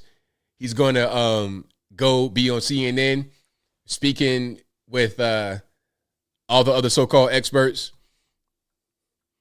Yeah, that might be, yeah, and both disbar at the minimum for sure. That's what should happen. Now, speaking about CNN, they did a little bit of actual work here. Although we already know what's going on at the border. This executive order, is that going to do it? Check this out. All right, and let's put it on the screen. This executive order, is that going to do anything? Well, it only took him, 3 years and 7 months? In a rare encounter, we meet a Border Patrol agent eager to vent. He asks us to mask his identity, worried he'll be fired for talking so openly. Well, his job to get tried to the border. We didn't have to babysit. Does it frustrate you when you hear that, when you hear the narrative, like, why aren't Border Patrol doing anything? And our hands are tied. If I don't allow them to cross and they call and complain, now I'm in trouble. I'm going to lose my job. He blames the current administration. This executive order, is that going to do anything? Well, it only took him. So you already heard the border agent saying, hey, look, if I don't let them across, I can lose my job. So it's like, what do? If you don't let them across, then you're not going to be, it doesn't even matter. If you do your job, then you're not going to be there. All they're going to do is fire you or not replace you or replace you with somebody that actually let them across.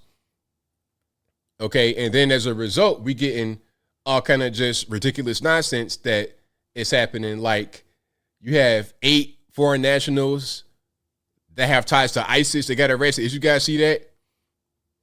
Now to some breaking news. Now I see you, Robbie Mill, but I don't really have a lot to say about him at the moment because I've not really been following that too well. So I don't really have somebody I could just, you know what I mean? 8 possible terrorists, all foreign nationals arrested in New York, LA, and Philadelphia, and they came into the country. I might be able to find something about that just momentarily. Let me just show you this right here. Across the southern border. CBS's Errol Barnett has new reporting on what led to the arrests. 8 individuals, all from the Central Asian country of Tajikistan, were arrested in Los Angeles, New York, and Philadelphia. They entered the United States this year and in 2023, crossing the Mexican border. They were vetted and allowed to remain in the country. CBS News has learned further investigation uncovered the men had possible ties to ISIS-K, the terror group which claimed responsibility for an attack at a Moscow concert hall that killed more than 140 people earlier this year. The FBI used a wiretap to track the men, and sources say what they discovered led authorities to quickly arrest them on immigration charges. Typically, bringing individuals in on immigration-related charges is the quickest and easiest way to take individuals back into custody, but that does not rule out additional terrorism-related charges further down the road. FBI Director Christopher Wray warned earlier this year of a heightened threat level with thousands of people crossing the southern border. I mean, and we all could have seen this coming. When you bringing in all these illegal aliens from all over the world, and you just got the border wide open, you got the just letting them, giving them the red carpet, you're going to get a little bit of everything. But I was told that these are fruit pickers and bed makers, and then they work harder than Americans, and they do jobs we don't want to do, like what, commit acts of terrorism. Yeah, I don't want to do that job. So maybe they're right about that. Maybe they're right when they say that some of these migrants do jobs that I don't want to do. I don't want to be a T-orist, so maybe they're right about that. All right. Now, I got a request from you guys. I'm seeing it quite a bit in the comments about Judge Oral Glanville or Ural Glanville about the whole Young Thug case. Now, the Young Thug case is going to be pretty, it's pretty deep. They're talking about Donovan Big Nut Thomas. They're interviewing a guy right now in that case by the name of YSL Woody, or just Woody. And they're saying that Woody might have been the guy that killed Big Nut. And remember, if you guys have seen my previous videos about Big Nut was a well-known guy in Atlanta. He got deleted back in 2015 by some guys who were allegedly linked to the gang called YSL. Now, the reason why Big Nut is important is because he was allegedly Fonnie Willis's romantic interest, boyfriend, whatever you want to call it, back then. So now you got Fonnie Willis trying to indict YSL. Maybe the reason why she's doing it is because they killed her boyfriend, allegedly. I'm just saying. Now we have the judge in the YSL case, Ural Glanville, who had ordered Young Thug's lawyer in contempt and said he had to get locked up. But now the lawyer will not go to jail. And the reason why the judge held a lawyer in contempt is because the judge had a closed chamber meeting without telling him. And I think the way it works is when you're a judge in the case, you got to tell both sides' defense there's going to be a meeting and include them. You can't just have a meeting with one lawyer with one part of the case and exclude the other. So the lawyer confronted him in court like, hey, you had a private meeting in chambers. Why wasn't I included? And then the judge was like, who told you about that? Why you know about that? And he was demanding that the lawyer tell him who told him about the meeting. The lawyer said no. So, okay, now you're in contempt. Now you got to go to jail. But it didn't happen. One of Atlanta so let's rapper watch. Young Thug's law. Hold on, let's watch some of this. I might give you a little bit of context. It's a mess down there in Fulton County. It really is. One of Atlanta rapper Young Thug's lawyers is avoiding a 20-day jail sentence, at least for now. Earlier this week, the judge presiding over the YSL trial held Brian Still in contempt. And then yesterday, the state Supreme Court weighed in. 11 Alive's Erica Murphy is checking in with one of the lawyers on the case to find out how all of this is impacting the trial. It's been 18 months since a young Slime Life RICO trial started up here inside the Fulton County Courthouse. Aside from the length of the trial, the case has been filled with drama. One of the latest issues is defense attorney Brian Steele being sentenced for contempt of court. I tell you what, I'm going to give you 5 minutes. If you don't tell me who it is, I'm going to put you in. So right here, this confrontation, this is what I was talking about. The lawyer right here, my man standing up with the gray hair in a dark suit, he's asking the judge, hey, why wasn't I included in the closed chamber meeting with you and the other lawyer? The judge is like, well, who gave you that information about the behind door meeting? And he says, look, if you don't tell me who gave you that information, I'm gonna hold you in contempt. He was held in contempt. He was ordered to do weekend jail for 20 days total. So until the 20 days was satisfied, he would do weekends in jail. And it was crazy because the lawyer was like, okay, well, look, can I be locked up with my client, Young Thug? And the judge agreed. But the state Supreme Court of Georgia stepped in and said, nah, we're not going to do that. I'm going to put you in contempt. On Monday, Judge Earl Glanville held Young Thug's attorney in contempt, sentencing him to 10 weekends behind bars for refusing to share how he learned about a meeting between the judge, prosecution, and a key witness. However, on Wednesday, the state Supreme Court stepped in and stayed that sentence. Fellow attorney on the case, Douglas Weinstein, thinks the ruling and the sentence shouldn't be the central focus. What happened on Monday with Brian Steele is in some way a distraction from the bigger issue that Mr. Steele was trying to bring up in court that concerns all of us, which is this ex parte meeting, this meeting that was held with the prosecutors and with the judge and without our knowledge. You can't do that. That is not the way it's supposed to go. The way it's supposed to go is if there's a behind chambers meeting, you got to have both sides involved. You can't just have one side giving an advantage over the other by the judge. That's, I'm not sure what the penalty for that would be or the legality of that, but it's not proper procedure. So that is the point of concern that Brian was raising that day, and I would like to see that addressed. Today in court, defense attorneys asked Judge Glanville to consider a motion for a mistrial because of the meeting they say they weren't informed of and because of what they allege is witness intimidation and coercion. So I saw the same thing, and it just concerns me that there's this attempt to pressure and intimidate this witness. Prosecutors disputed such claims, and Glanville denied the latest motion from defense attorneys for a mistrial. The YSL trial is currently the longest in Georgia state history. Steele declined an on-camera interview today. Reporting from the Fulton County Courthouse, Erica Murphy, 11 Alive News. When it's all said and done, Fonnie Willis will be seen as probably the most incompetent DA in the history of Georgia.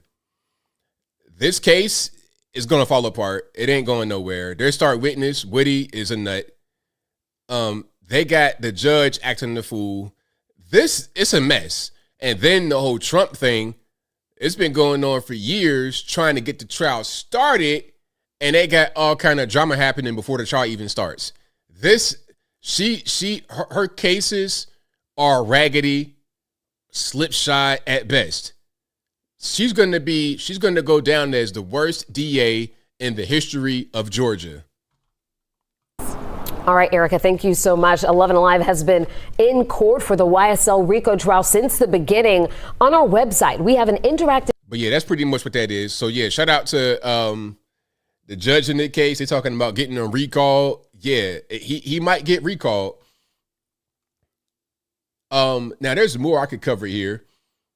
I think I want to talk about the bus hijacker just briefly. Have you guys seen this? Have you guys ever seen a bus get hijacked? Breaking tonight, a suspect is in custody after a wild bus chase in the Atlanta area. Police say they responded to an argument on the bus, and when they got there, the hijacked bus took off with passengers on board. The bus hit several vehicles during the chase and even drove on the wrong side of the road. Now, what happened was there was an argument on the bus as soon as the one guy got on, and the argument escalated. A bystander pulled a gun to try and defuse the argument, which was a mistake. The guy gets his gun taken by one of the guys. After the guy gets the gun, he shoots and kills the bystander right there on the bus, deletes him. Then he pulls the gun on the driver and says, just keep driving. So they go all the way from downtown Atlanta to almost Tucker. So that's going north and east. You're going up 85, and then you just going like that away, basically. Going all the way to like Tucker, which is about 25 minutes away from downtown if it ain't too much traffic. So they're barreling through traffic, not stopping because the guy has the bus driver at gunpoint. Now they finally stopped the vehicle with this big vehicle to kind of like crash into it and stop forward motion. They were popping tires with traps. They did a little bit of everything they could. And the guy, before he did all this, warned the media. He was warning the media. This is the guy right here. He warned the media.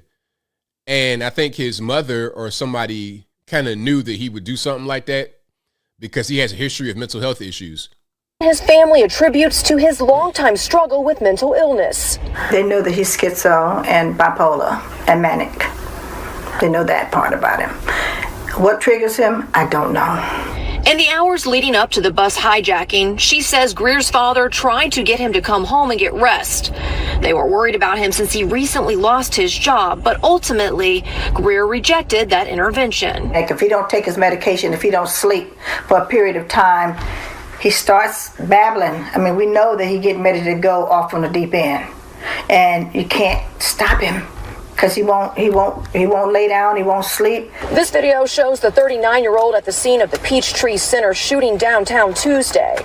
Investigators say the incidents are... Now look, one thing I wanted to point out, and what I did point out in my previous video, is that this guy has documented obvious mental health problems. You heard his mom or whoever that was say he's bipolar, schizo, manic. He even said that he was saying that he has mental problems during this interview, because what happened right here was there was a shooting at Peachtree Center, I believe in downtown Atlanta. It's like a food court right there. There was a shooting of like 3 people right there. Nobody died, but there was a shooting that he witnessed. He was talking about how he's not been on his meds for 2 weeks, kind of in the manic mode, and that kind of put him in an extreme mode. So he was talking about that right there. Now, the guy says he's 6'5", 285 pounds. He's at least that. You can see how big he is compared to the officers that are right there. Now, if you dispatch a mental health person to try and help with this guy rather than the police, he's going to hurt them. He is going to hurt them. He hijacked a whole bus with passengers on it and killed somebody. Come on, what are we talking about?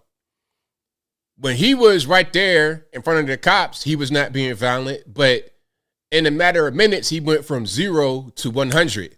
That's what I'm talking about when I say that you should not have these people with pocket protectors and clipboards to go out to these dangerous individuals. He's not being dangerous at this moment, but obviously he can flip it very quickly because he has mental health issues. Unrelated, but shortly afterwards, Greer got on the bus. A high-speed chase and shooting that took the life of Ernest Byrd Jr. My heart goes out to the other family, but it could have been so much worse. I mean, because there were 17 people on that bus. Suppose all of them got shot. It could have been a lot worse. Now, we do have passenger interviews. I'm gonna play some of that, and I'm going to play a little bit of him talking, and then I'm gonna get to the calls. I know we getting low on time, so y'all, I am aware of the time here. So I'm gonna just play a little bit of him talking, so you can understand. Like he's babbling and making no sense. This is sometimes you have people that claim to have mental health issues and they don't really, but this guy clearly does. Okay, let's check it out. To pay the bill, I already did my Now remember, this interview is because he witnessed a shooting in downtown Atlanta. That's the interview. That's why they're speaking to him right now. This was right before he got on the bus and killed the guy after an argument. Moments before. To pay the bill, I already did my what's it called? Transaction. I forgot the name of it. I've been having Cash App and him rush cards for the longest. So bank account is something that I appreciate, especially for Wells Fargo. You know what I'm saying? So I appreciate all that shit. So, but even they're a struggling bank. I heard. I'm like, damn, Wells Fargo. Like, heard you getting illegal accounts and stuff. Like, they gotta be like some computer stuff. But I think somebody put some type of shooter. You know what I'm saying? I guess a shooter. Like, to me, he's a nigga because I'm 6'5", 285. So this the first guy on the scene right here with the curly hair with the waves. He the one stop me from beating nigga because he was talking crazy to this girl. I'm like, he got like fucked up because in my mental health ways, because I've been off my Depakote 1,000 milligrams. I've been taking off that shit like 2 weeks. So my thing is, I'm in a manic episode. That was his call. where you're almost about to get in trouble because you're doing so extreme and erratic. We need some type of pill or a drink or something that we can make from the drug people that can shock me real quick to get back regular. So right now I'm in an extreme mode, and it's like when I seen him, I was in extreme mode. So I was already in this for 2 weeks. So it's like he 2 weeks in, he about to get stabbed. I got knives, I got all this shit on me. You know what I'm saying? Like I protect myself. I can't get a gun. You know what I'm saying? So my thing is protect yourself like you're in chain gang. I did it in prison time and all that shit. So when I see you talking to this girl, bro, I like the girl. So you're not about to talk crazy to this girl. So now he's doing all this babbling. Again, the interview was about the shooting. What are we talking about? But he made a point. He was like, look, I was in an extreme mode. I got bipolar, all this and that. He's telling you that I'm not really right. Now, some are going to say it's about how he was raised. I don't think that's fair. You see, I have an uncle that became schizophrenic when he was like 19, 20. Before that, he didn't have these problems. You know, and my family, they saw it kind of develop.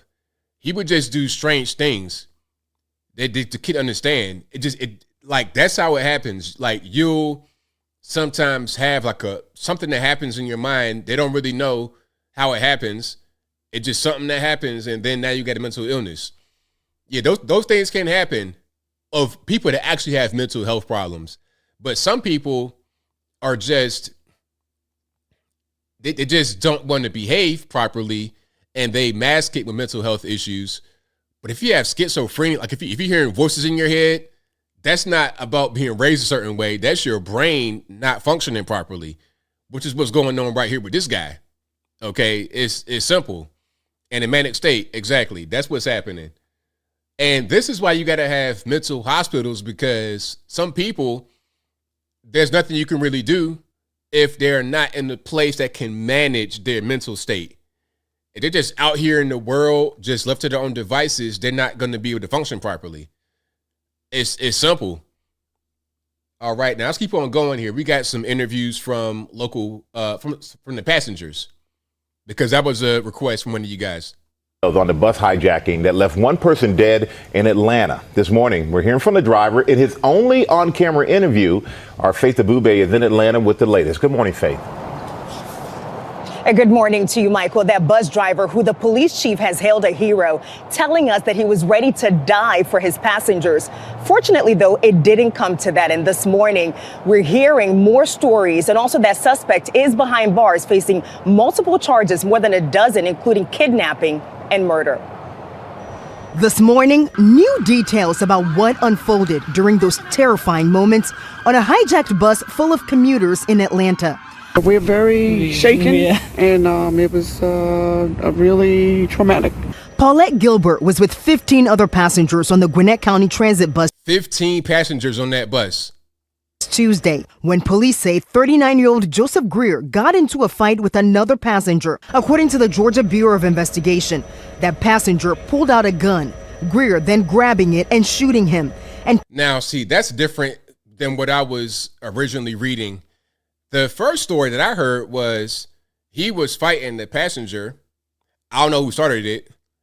And a bystander pulled a gun to try and break the fight up. He takes the gun from the bystander, shoots and kills him, then turns it on the driver and tells him drive. But now they're saying that he got into a fight with the passenger, and that person pulled out the gun. And then he disarmed the guy he was fighting and then shot him with the gun. That's two different stories. That might have been a mistake on their part. Taking the bus hostage. Someone has the driver hostage. Overnight, the driver and his daughter speaking with ABC News. I don't know exactly what other people will do on my place. But for me, I was right, because people always coming first. I was ready to die for them. You know, what happened to my dad is not just, a singular occurrence. It's happening all over the world. The suspect, Greer, leading police on a dangerous chase through rush hour traffic, causing multiple crashes along the way. All the while, Greer had the gun trained on Antoine, who had only been on the job for 3 months.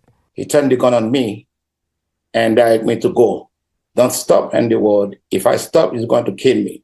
Another passenger telling ABC News when police finally stopped the bus, Greer threw his gun and tried to disguise himself as one of the victims.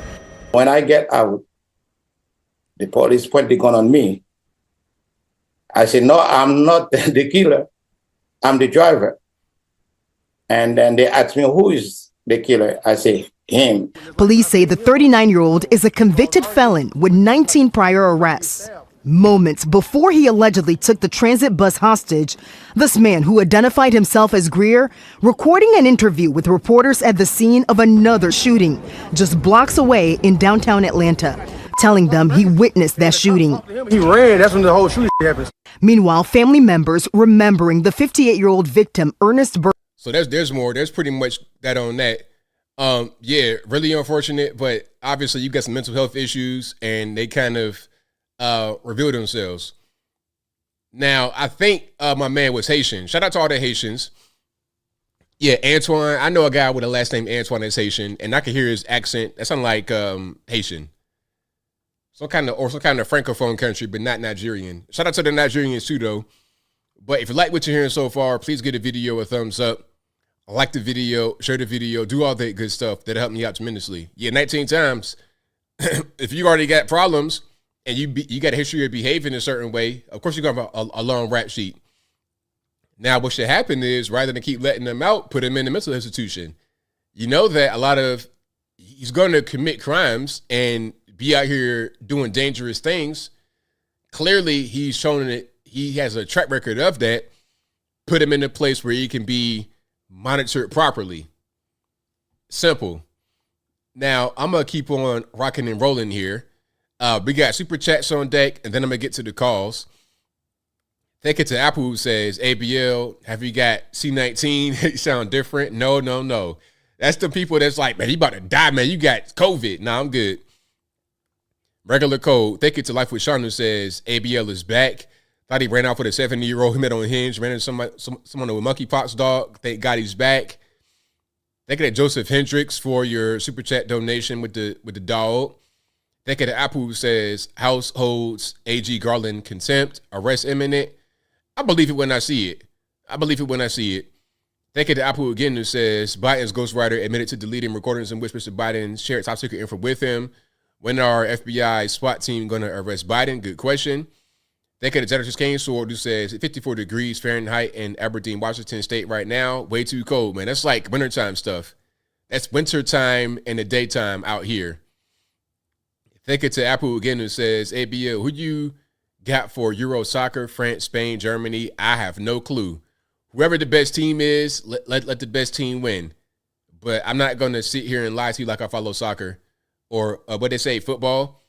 Thank you to Lothar, who says, how is it sound homophobic? WTF. Sorry, I have better standards to even do that in the car. Seriously, get a hotel. This is sad for my own community.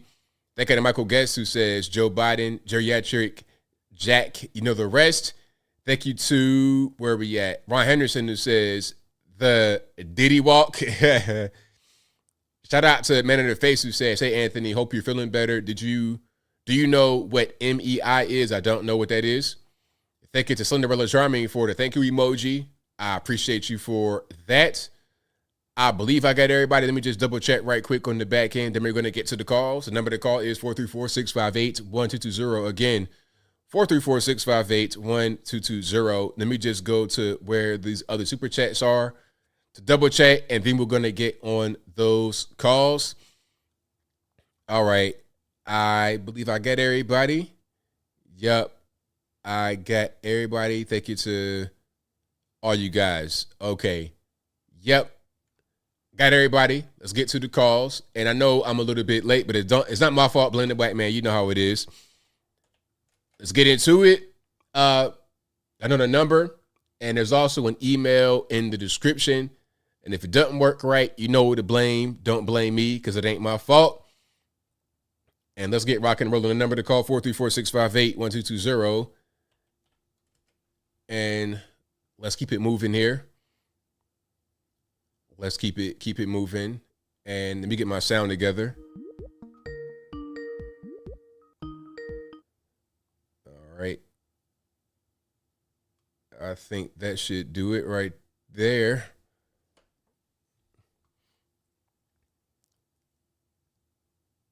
Little Bird says the dude should have been locked up in an insane asylum and the key tossed, never to be released a long time ago.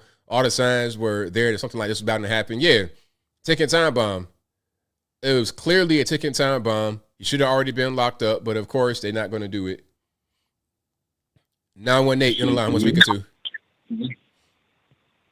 Hey, what's up, ABL? It's Jake Scotchman from Oklahoma. How you doing, buddy? It's all good, man. What's happening? Hey, not a lot, man. I haven't called in a while. I'm just sitting back watching the show and watching some news here and there. And say it was a pretty good week for Trump, honestly. I mean, the thing with his whole court deal is then like Hunter got found guilty for his court deal.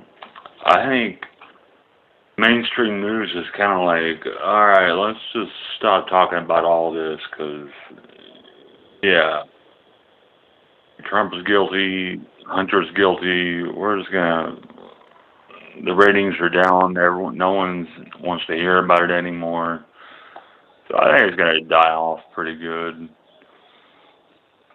Like Trump is back out there doing campaigning and just making Joe look like a freaking fool, like just a crazy old fool. I don't know. So I'm getting my hopes up for 2024. I mean, I know the Dems cannot cheat again. If they do, it's going to cause some serious problems. But anyway, I don't know. What do you think about Trump's status right now? His popularity, especially among young people. You know, that Logan Paul interview was pretty good. I think he's very popular, and that's not going to change anytime soon. So I think he's just going to keep on riding that wave. Yeah, I would say the Trump train is on full steam ahead right now. And I don't see it stopping either. I mean, I don't see how you can stop it with someone like Biden who... God. That stuff at him this week at G7, oh my God, it's bad. It's bad. It was funny at first, but now it's just bad. It's like, okay, no more laughing. We really got to do something about this guy. Like, he is not fit to serve. Right on. Anyway, I was calling, sharing some thoughts. Hey, let everybody in the chat. You know, I'm still around. I'm doing pretty good. I'm doing really good, actually, after my health issues of last year. So I'm looking forward to November, seeing what goes down. Right on, man. Thank you for your call. Definitely appreciate you. All right, man. Have a good night, man. Same to you. All right, let's keep on rocking and rolling here. Let's keep on to the next one. 408, you're on the line. I'm speaking to. Hey, Anthony, how's it going? It's all good, man. What's happening? Hope you're feeling better. Absolutely, much better. Good, good. You're coughing a little, but you'll be all right, I'm sure, even if you got the Rona. Yeah, nah, I don't got that. We good. Yeah, good. Whatever. It's all the same. Right. So I posed a question if you had heard of MEI, and you said no. So what it is there's an AI company out here in California. I think it's called Slay, but I'm not positive. But the CEO is hiring on merit, excellence, and intelligence, which kind of counteracts the DEI. So you know. Okay, I see. Just like we want our pilots in our planes, right? We want it on merit, excellence, and intelligence opposed to the skin color, right? Absolutely. Or a surgeon or whatever. So I just wanted to clarify that. I know you got a lot of other calls, so I'm going to let you go. All right, thank you for the call, man. Definitely appreciate it. Hope you feel better. Have a good night. Thank you. All right, great call. Yeah, definitely merit. That should be what it's all about. You flying a plane, I want you to just be the best person. I don't care what color, just be the best. 860, you're the line we're speaking to. Well, I just wanted to... Hey, Anthony, it's hey Ranger Xbox. How you doing, brother? It's all good, man. What's happening? Did you see the big news about Como in New York today or the other day? I don't know. I saw it today. It may have been yesterday or the day before. Something I claimed 3 years ago when it happened. The nursing home deaths. I didn't see the news. It's Forbes had it on YouTube today. So I was like, oh yeah, all those guys that told me I was crazy old kook and all this other stuff. Yeah, crazy. Yeah. Of course, working for a 3-star general in charge of 3 countries worth of nuclear missiles, it's not like I've ever heard of psychological warfare being portrayed, performed against the Soviet Union. And as a radio teletype operator, it's not like I had a hand in it. And it's not like I'm able to recognize, when the soup's burning in the kitchen from the smoke and the stench and everything else. You know what I'm saying, Anthony? Right on. But he signed executive orders. Actually, 5 or 6 Democrat governors signed executive orders 3 years ago at the outbreak of COVID, forcing the hospitals to kick the elderly out of the nursing homes back into the convalescent homes. Because we had to keep the hospitals open, because all the employees of the hospital, it takes a long time to get those coordinated, choreographed dance moves down so you can post them on TikTok. They were working lots of overtime to do that. God bless our heroes. Yeah, you aren't going to fool me. You can't sit there and tell me how much overtime and how you're being worked to death and still got all this time to make dance videos. When I was in my high school dance choir, I know exactly how much work goes into that. I'm not a dancer and I'm not a singer. And we've discussed that at length. The more alcohol you consume, the better my singing happens to be. It's a hell of a coincidence. But I do know how to find out what the truth is, and I know when somebody's lying to me. And they come out. They violated their constitutional rights. Title 18, Section 242, deprivation of rights under color of law, pertains to law enforcement officer, prison guards, elected officials, and public officials, and is punishable up to death. That's why they're so upset about saving democracy, because now everybody's neck's on the line, because a mandate is when 2 gay men get lucky after dinner in a movie. It has no place in constitutional law, period. So, y'all, we're coming for you. Justice is coming. We're coming. We got the Constitution, the supreme law. That's all I got for you, brother. You have a great night. Love this show. Get better soon, bro. Get better. Thank you for the call. I got it, too. Right. Take care, bro. Love you. All right. Shout out to my man for the call. Most certainly appreciate him.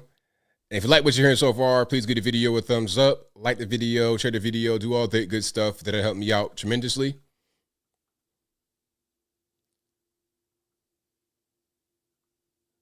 (949), you're the line. What's speaker to?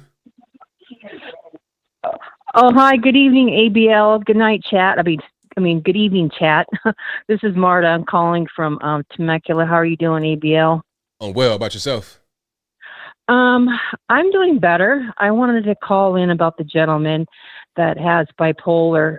I myself have bipolar, and I'm having flashbacks as I sit here now. I was diagnosed in 1994, and I had one major episode, and I hospitalized myself, and they said, yep, okay, after 2 weeks, yes, it's been approved. I mean, it's been, acknowledged you have bipolar, and sent you on your way from the hospital, and back in the 90s with medication, and you're treated as outdoor, outside patient or outdoor patient or whatever. Outpatient. Outpatient. Yeah. Excuse me. It's a little bit nervous talking about what happened to me recently. So I want to say that, yes, you could take medication, and next thing you know, things like sneak up on you as far as in regards to not being able to sleep, and you don't know it. And then you have outside stressors. Like I had my father come and visit me in May of last year, and I didn't realize that how much, of responsibility that he was. And he just passed in January of this year, and this was May of last year. So unfortunately, I kind of went manic, and I was on the way to pick up my sister at the airport. Never made it to the airport. No, we waited to a mall parking lot to where I passed out in my car, and the police pulled me out, broke my arm. And so now I'm still, here it is, June of this year, and I'm going through it. And people, let me tell you, it's having this is really hard. And the doctors, when it comes to the sleep is like the number one most critical thing. I can't tell you, if you have bipolar or if you're schizophrenic, make sure that you always get sleep. I've been dealing with this since 1994. It is really struggle. So this gentleman that witnessed, my God, he witnessed a murder. And then he goes and does what he does. And okay, if you go back and look at in the 80s, they closed down all the all the hospitals. I think, that was Reagan, if I'm not mistakenly. God bless Reagan. He's rest in peace. But you're following me? Yes. So, I just want to tell the viewers, from my point of view, it's every day. It's a struggle that you got to make sure you take medication. And I was. And, as of 1994, now this is 2023, and I haven't had from that time, from 94, last year, 2023, no incidents, nothing's ever happened to me, but last year was a biggie, and I'm still dealing with the consequences of just because I didn't get enough sleep, and just because the doctors won't help you with sleeping. So anyways, I'll leave it be, but thank you for listening. And I just wanted to just give, a personal story from a person that has dealt with this and is dealing with it. And if anybody, in the stigma, that's what I got to say, because there's a lot of stigmatism behind mental illness, and a lot of people have a hard time understanding, what this is. But my psychiatrist told me that unfortunately during COVID, they lost a lot of doctors, and she was, crying to me on the phone. I kid you not. She told me, she goes, my job has become even more difficult now. So anyways, I'll let more callers call in, but God bless everybody. I'll see you in the chat room. All right. Keep the faith. Trump 2024. Bye. Thank you for the call. Mm-hmm. All right. Great call. Shout out to you guys for calling in. You guys know the drill. The number to call, 434-658-1220. 504, the line. Who am I speaking to? Hey, ABL. It's Alien Spaceship. All right, man. What's going on? All right. It's been a little while since I've been on here. I've been doing good, doing stuff in my garden and things like that.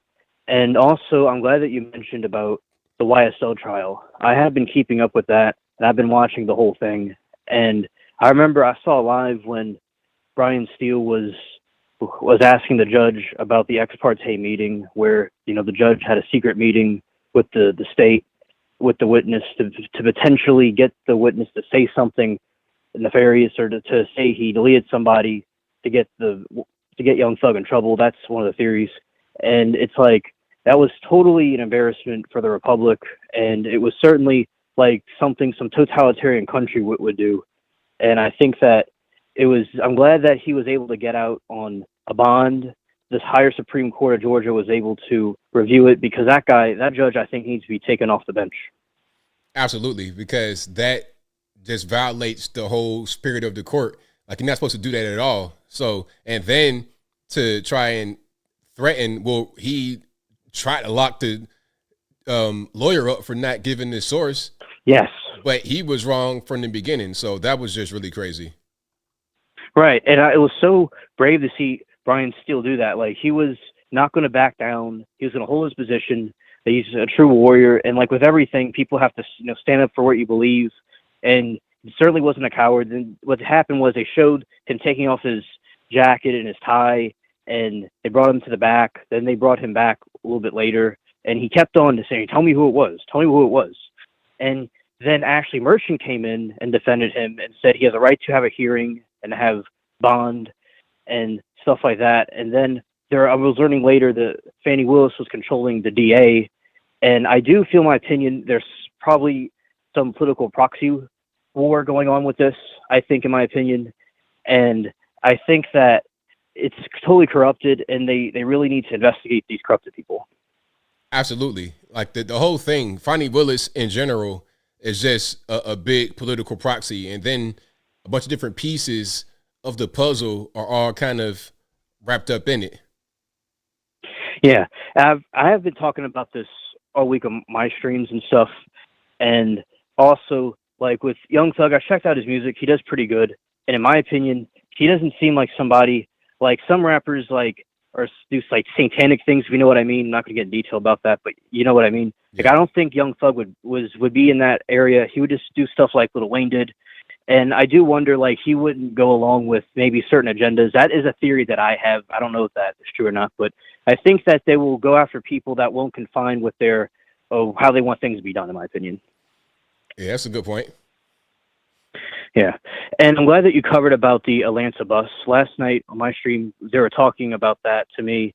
They brought that to my attention, and that's really crazy about that. And I saw I remember the outcome about it and all, and I'm glad that you also showed it again. And it's really wild what happened down there. And, Atlanta has a lot of issues. Yeah, for sure. A lot of issues. Yeah. And in general with the country, I think, with the thing they're doing with Trump, it just caused him to get more support. And also with what they're doing with this YSL thing, it's doing the same thing. Like everything these Democrat elites are doing is just backfiring on them. Yeah, it really is. And I'm waiting to see the full way it backfires come election time. Yeah. Well, before I go, one thing I want to mention is that I saw a picture I saved from a long time ago. It was a meme, and you were in it, and it was when you were at the White House. Do you remember when you went to the White House? I went there 3 times. Which one was this? Okay, so there was you, and there was like a group of like other Black people taking pictures of something. Do you remember that? I mean, I have to see the picture because I've taken so many. Yeah. Okay, I'll send it to you in email. Okay. Okay, that's all I have to say for this call. Thank you for taking my call. Thank you for the call. Definitely appreciate you. Okay, bye. All right, great call. Shout out to my man for the call. Let's keep on rocking and rolling here. 215 in the line. I'm going to speak it to. Hey, ABL, how's everything going? Wow. Hello? I mean, what's going on, man? You got some kind of a bomb going off in the background. What's happening? Oh, Jesus. Is it going on and off? Crap. What happened? Sir. ABL, can you hear me? Barely. Like, you got some kind of, you got a bomb, working in the bomb factory? Jesus Christ. It says AC, it says air conditioner. Hold up. Yeah, sorry. Hold on. Let me fix it real quick. All right. Can you hear me now? It's the same.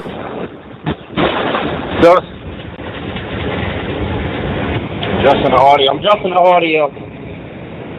All right. Well, here. All right. So, is everything good now, or? You might just go ahead and talk now. All right. So listen, ABL, I was dealing with somebody he was telling me about. So pretty much this guy I know, he's pretty much he works for himself. He owns his own house. He only pays $200 in taxes a year, and he works whenever he wants to make $1,000 a week. But yet he's like, mind you, just a Black guy, but yet he's still complaining about life like Donald Trump. He still has that victim mentality of Donald Trump, he get back in office, this is gonna be the worst thing that ever happened. He's gonna bring white supremacy back. He's gonna try to enslave Black people. And when I hear his stories, I was just like, oh God, this dude sounds so ungrateful. He said America's always been racist. I'm like, but here you are, you own your own house, you and your wife. It's just you and your wife. All the kids are grown, they moved out. You haven't worked a job in 18 years, but he works. He's a contractor, so he has a skill. So he can make his living off of that. And he can make a killing to the point where his wife doesn't have to work ever again in their entire life. And they're in their 60s, so they're about to retire. And I'm thinking to myself, hearing him just say all this stuff, I just told him, like, You're living the American dream right now. You're living the way most people wish they could live. And yet here you are complaining about white people, but yet there's some white people that actually wish they were living like you right now. Right, yeah, but that happens quite a bit with some people. They don't really recognize what's in front of them. They want to just complain about other things because they've been brainwashed to do that. And it's crazy because if you just stop the brainwashing, you could just focus on what you have in your life and live and really enjoy it. Exactly. Like every single time something goes wrong, he just wants to rant about how racist America is and just go on and say the white man, why do we always have to pay taxes? I was like, dude, there's some people that wish they could only pay $200 in taxes a year. Yeah, for real. Yeah, you gotta, next time he brings that up, I just gotta remind him that you have it good. Regardless of what you say about white people, as a black man, you work for yourself and you're living a good life. You're living the dream that most people wish they could live right now. You know, own a house, pay $200 in taxes a year, and he bought a house and he fixed it up, like from the ground up. And he's owned it for more than like 25 years. He's not one of the people paying a 30-year mortgage. So I was like, dude, you gotta look at your life for what you have, because there's people that look. Sorry, my fault. There's people white and black that wish they had what you had. I know I said that like 3 times. But yeah, thanks for taking my call, ABL. Sorry about the background noise. Thanks for the call. Appreciate it. All right, you have a good night. All right. Yeah, man. Shout out to my man out there working in the bomb factory. You got to test bombs before you release them out in the market, huh? I mean, good grief. So yeah, shout out to my man for the call. But yeah, people a lot of times get caught up in wanting to complain and don't realize how good they have it in their life. What they call them first world problems, that happens quite a bit with people, especially over here in the USA. 336 on the line. Who am I speaking to? Hey, ABL, it's Devin. All righty, can you hear me? Yeah, I can hear you. All righty, what's happening? I called about a month and a half ago, maybe 2, complaining about this Court Reporters Association having a board that was kind of going the way of DEI and kind of being activists. And you had asked me, well, first of all, does it affect my life? And I was like, well, you know, any place I think, any place you see it, you should try and do something about it. And then you said, well, did you think about running for office? And I was like, no, but lo and behold, I'm on the ballot. There you go. That's how you go. You get on the ballot, win, and then make some changes. Yeah, I'm running for vice president, and I can kind of tell that they're gatekeeping it. But I'm just gonna do my thing and see what happens. So what makes you think, like, how are they gatekeeping it? Like, what are some ways they're going about it that you see? Well, I've noticed that at the next convention, they've picked all of their friends to do all of the presentation sessions and stuff. So those people who are doing the presentations, who are on the ballot, will probably get more votes because they'll be better known. And when they asked about, they needed volunteers for one of the sessions, and within the hour of getting the email asking for volunteers, I shot back an email real quick. And the next morning, I got an email back saying, "Oh, sorry, we're full up." Mm-hmm. I see. So, but the old timers will be, glad to vote for me, I guess. I don't know. Yeah, I mean, that's politics, though. That's kind of how it is. There's a lot of that type of stuff going on. Yeah, I forgot what it's like to work in a political environment. I mean, when you have an office job, you really see the office politics, and it's so similar. Yes. That's why I see F&A Ranger X-Specs. Yeah, that's why That's why politicals operate the way they operate, is because this is the way humans operate, and they understand that. And that's why, although we sometimes say we don't like politicians, many of us need them, because that's just how humans operate at a certain point. Yeah, many of us have to be one. Yes. Have to learn how to act like one in order to survive. That's right. Well, wish me luck. Well, good luck. Hopefully you get in there and do what you got to do to make things right. Thank you so much, ABL. Thank you for the call. Definitely appreciate you. Bye-bye. All right. Good call. Shout out to her. Wish nothing but success. Get out there and make some changes happen when she get in office. 570, you're on the line. Who am I speaking to? Hey, ABL, I'm glad you're feeling better. This is Fifth Cup of Coffee. Thank you. I appreciate it. I wanted to give a call and talk. I came in late talking about the Georgia thing and everything, and I happened to see, a lot of comments of people talking about bipolar issues and everything, and I think it is a very serious disorder, but I do not believe it started off on the right foot. And then when it did get on the right foot, people started taking advantage of it.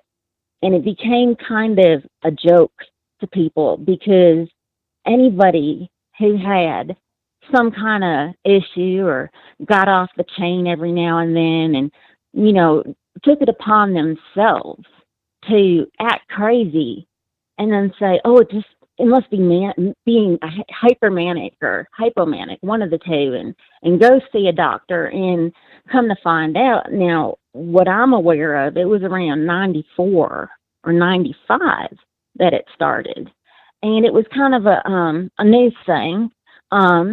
In the room, I had mentioned kind of a Fauci thing, trying to figure out how to handle it, putting people on a bunch of medicines. And after a while, when they did get a hold of it, people saw how serious it was. It even got different levels.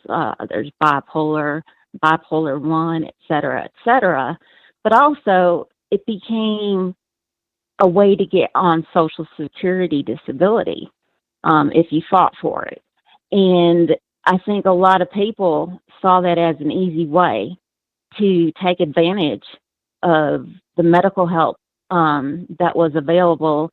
And people, I think they started just making a joke of it. And I believe it's put people that really seriously have an issue in a position where they're not getting taken seriously about it. And that guy was, a little whack, but he did get to a point where he said, I haven't been taking my medicine.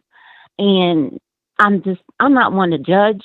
I don't want to be judged, but I just wish people could, understand, yes, there are people that do suffer from it, but a lot of people won't take it seriously because of people taking advantage. And I also wanted to say, ABL, that the girl who called in talking about it, that woman has strength. She told her story, and I just admire her. So I'm not going to talk your ear off like I did the first time I called. This is my second. But I just wanted to share that because I really think it's being taken advantage of, and I think people really do need help. And I think it's hard to just kind of weed out who does and who doesn't these days. So anyway, that's what I had to say. And I appreciate your content, and I appreciate you and what you do, and I appreciate your fans that come here to listen to you every day. You've got good content, and we really appreciate it. So thank you. Glad you're feeling better, and you take care. Thank you for your call. Definitely appreciate you. Appreciate you too. Thank you. Bye-bye. Good call. Shout out to the call. You guys have been great tonight, of course. I appreciate y'all for joining. Let's go. 475, you're online. Who am I speaking to? My brother from another mother. ABL, what's up, man? It's Angel. Everything's good, man. What's going on? Oh, it's been the year from hell, man. You know, I'm getting the good old Donald Trump treatment, but what other citizen isn't under Joe Biden? That's right.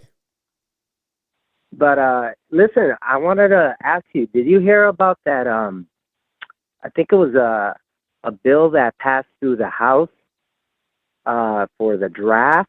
It's from like for 18 through 26-year-olds. I did not hear about that. Yeah, a buddy of mine sent me something from the Gateway Pundit, and apparently they passed a bill in the House where they're doing like an automatic draft during like wartime. So like you can't opt out against it, but it's explicitly for like 18 to 26-year-old males. So how was it different from selective service? Right. Well, I'm not. That's honestly what I'm confused about. Other than where it's like, I guess you have an option to do, like not necessarily an option, but you know, it's like you have a family or you're in a particular field in domestically where you can like ask, you know, or try to vie for or give reasons not to be drafted, but this makes it so like you have to, almost like, you know, like CCP or even like in Israel where, you know, you have to serve 2 years. But in this aspect, I was just surprised that they explicitly like made that to 18 to 26-year-olds. But meanwhile, even like legalized immigrants, they can I forgot what the word I'm looking for, but they can choose, they can decline that as long as they remain like, you know, good citizens. Okay, so I think I'm reading in the chat, people are saying that you are, if you're 18 to 26, you're automatically signed up for it, whereas before, like when I turned 18, you had to just sign a sheet of paper. But now they skip that process. You'll automatically be in it. Yeah, but why does he do it from like 18 to 26? Because I mean, like, really, you know, you got like 30-year-olds, 40-year-olds, you know, that can still serve. They're serving now. I just thought that was really interesting, especially like, you know, do you hear about with Russia and stuff? Like they're talking about they're off the coast of Florida.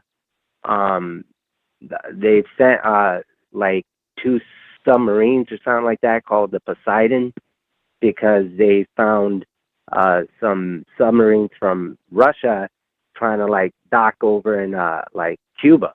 It's crazy, bro. I don't know. I was like, something's cooking. Yeah, you know, it's like almost like the chess pieces are lining up. I think the age is because they know that's going to be the best war age. You know, it's going to be able to go out there and be, you know, down the front line. Yeah, yeah. One other thing too, did you see about what they did to Alex Jones? Yeah, so he lost. He lost the civil judgment, which was ridiculous, 1.5 billion. So now they're saying that he has to liquidate his assets. Right, but they haven't even he never even went through a jury of his peers. This was like this the judge, as far as I read, he just came to that decision on his own because something to the effect that, you know, the families were asking for documents or whatever, and he just like made an assumption or that Alex didn't turn over like all the documents or whatnot. And so that's what that originally, wasn't it like $1 trillion or something? It was something crazy. I think it might have been something really just out of like, even if it was worse, but what they have settled on is still outlandish. Like nobody has $1.5 billion. I don't even think even Elon Musk can just go to the bank and take that money out and put it on the table. Right. Like even when they were trying to do that with Trump, like he couldn't even do that. That like none of the bail, what was it? the banks or whatever, they could cough up, come up with that. And I think it was just trying to reach that 400 mil or whatever they were asking. So, right. But man, I don't know, man. It's been a crazy year for me. Just to, put this in perspective. My father said, "Yo, I should just call you Trump Angel because I got the work from the system." And so I'm picking up the pieces of my life and whatnot. But when you've experienced the system and what they can do, your eyes are open to a lot of the shenanigans that, these bureaucrats do behind closed doors, scratching each other's backs and stuff like that. But anyways, just wanted to put my 2 cents out there and see what your take was on that, explicitly with that whole draft thing, because I'm thinking like, ooh, man, something might be brewing over here. It's already been brewing, but now it's coming closer, like domestically and stuff like that. So. Right. Well, awesome, man. Great hearing from you again. Thank you for letting me on your show, and keep up the good work, brother. Thank you for the call, man. Definitely appreciate it. All right. Bye. All right. Great call. Let's keep on rocking and rolling here. 773 on the line. Who am I speaking to?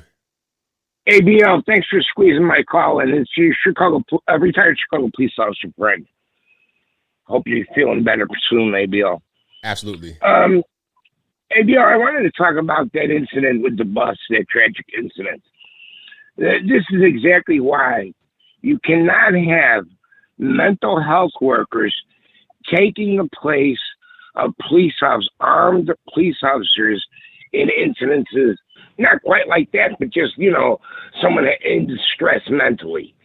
Because these are very volatile calls that can turn bad at any time. But here's my thing. That guy is not crazy.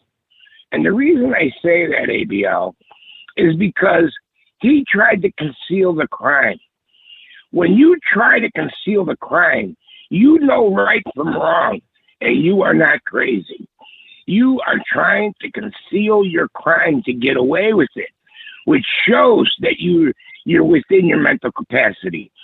Crazy is shooting John Lennon in the back and then opening up the book, The Catcher in the Rye, and start reading from the book, waiting for the police to come and put you in custody. That's crazy. But, also what that guy was saying, and this is why I said this before, ABL, it's tragic. It's part of the human condition for people to have mental illness, to have mental stress and strains. But once you start giving those medications, which can help a lot of people if you monitor it very closely and they stick to it very closely. But what happens is they don't, and they self-medicate, or they mix things, or they stop taking it, or they take too much, or it's just bad for them, period. And the medications take someone that's depressed and bipolar and all these other ailments and turn them violent.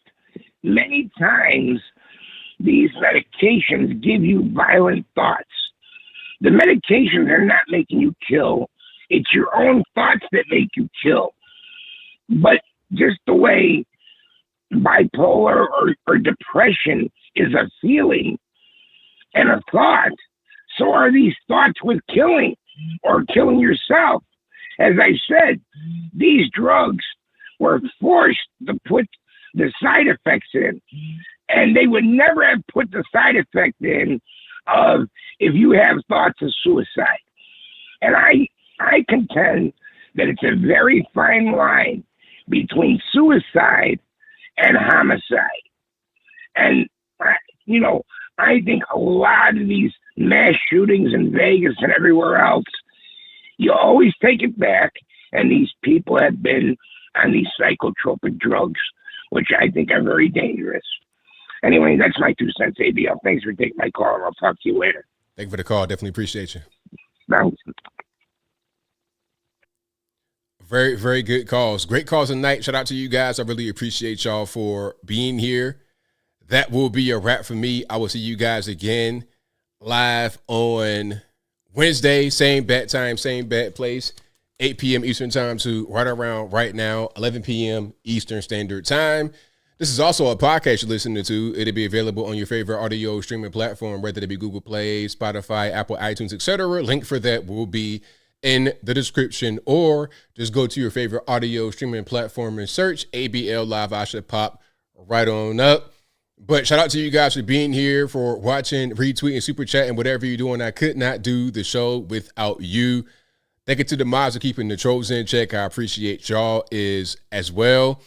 And I think we have 4 more super chats here. I'll read some of these, then I'll wrap it on up and put the bow clean on top. And of course, I'm here pretty much all the time putting out pre-recorded content aside from the live podcast show.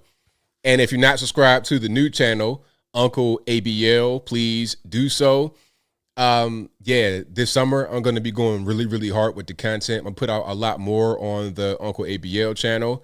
Pardon me for not putting out as much on my regular channel. This week, I was a little bit under the weather. I coughed a little bit throughout the show, but I feel much better than I did on Monday, Tuesday, Wednesday. Yeah, I feel like 100%. I'm like pretty much at 100% right now. I just got a little small cough at the end. All right. Now, let me go ahead and get to these here. Thank you to fifth cup of coffee. Thank you. Saying, glad you're feeling better, Uncle ABL. Great chat, great people, and great topics. Appreciate you for that. I'm glad you enjoyed the show, Young Patriotic American. Shout out to you. Thank you to F Ranger Xbox, who says Google bacterial pneumonia 1918, Reed NIH. Thank you, Man in the Face, who says, great show, ABL. How do you feel about Candace Owens back on YouTube, and do you correspond with her? You both will make great cabinet members when Trump's back in office. I'm glad she's back on YouTube. I'm glad she's free. I've been saying to myself for the longest that she shouldn't even be up under her company. Just do her own thing. She's a celebrity. She's a megastar. She's like, out of all of us that are conservative or any kind of political commentators online, she's the biggest and the best. So my thing is just do your own thing. Like, I understand that you can make a lot of money with Daily Wire. They can give you a big contract. She might be able to make more money with a Daily Wire. Well, I don't even want to say that. She could make more with a Daily Wire than she make on her own. Now they got me coughing. They don't want me to say this. Because she has like a whole team of people behind her and a machine behind her, and they could just give her a big check. But she's going to have to sacrifice some of her creative freedom.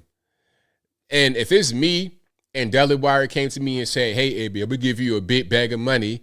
We need you to create a brand new YouTube channel and make content for us on there, and we're going to own it, and we give you this big bag of money.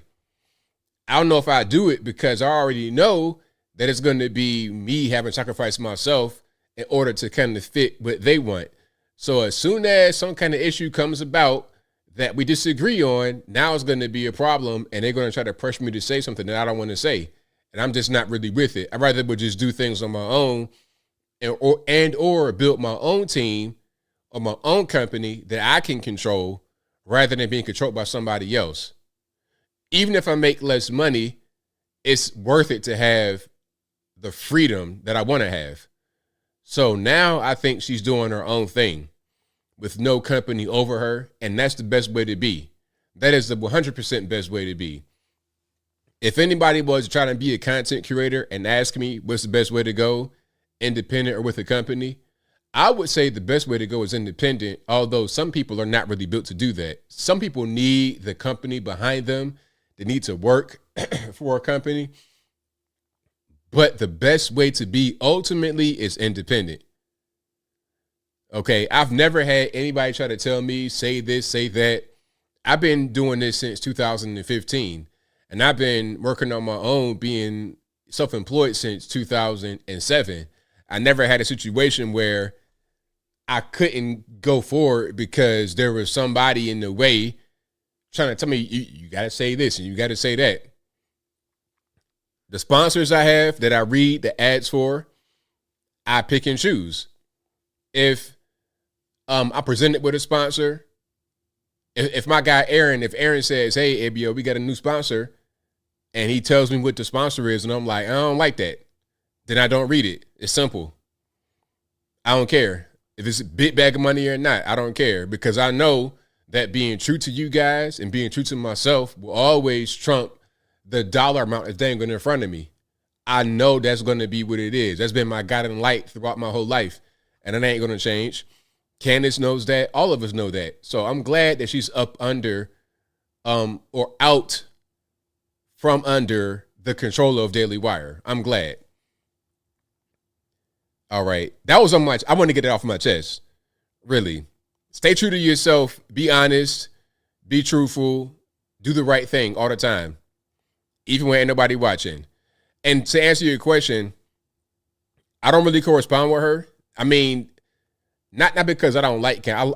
Candace is a great person. Like her. I met her many times. Really good person. Always looked out for me.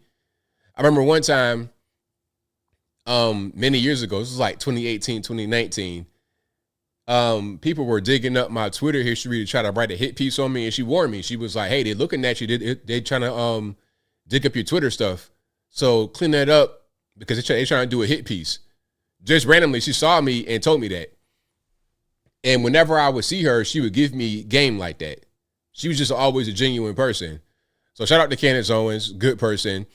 But as far as being able to communicate with her, it's like, if you are, I compare myself to like a good basketball player trying to talk to Michael Jordan every day. It's like, that ain't, Jordan is Jordan. I'm like Paul George.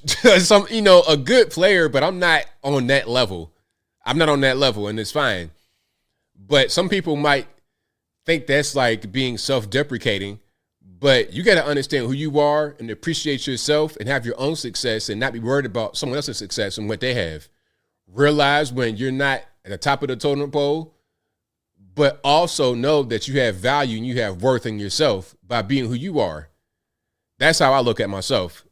And I think that's a healthy way to look at things. I don't envy what anyone has. I just appreciate what I have, and I focus on myself, And shout out to Ron Henderson, who says, love God, country, and your father. Happy Father's Day. Shout out to all the dads out there. If your dad's still around, tell your dad you love him. Give him a tie. Give him whatever you can.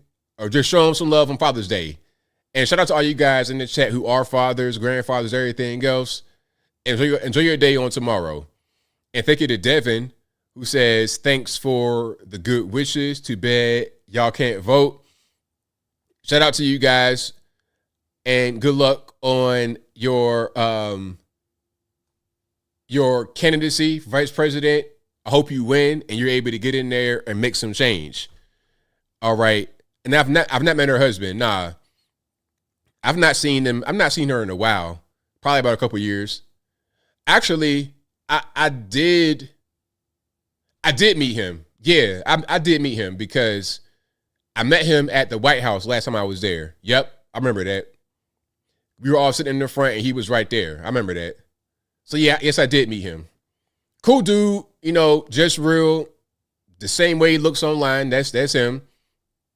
Like straightforward, straight shooter, just regular, yeah.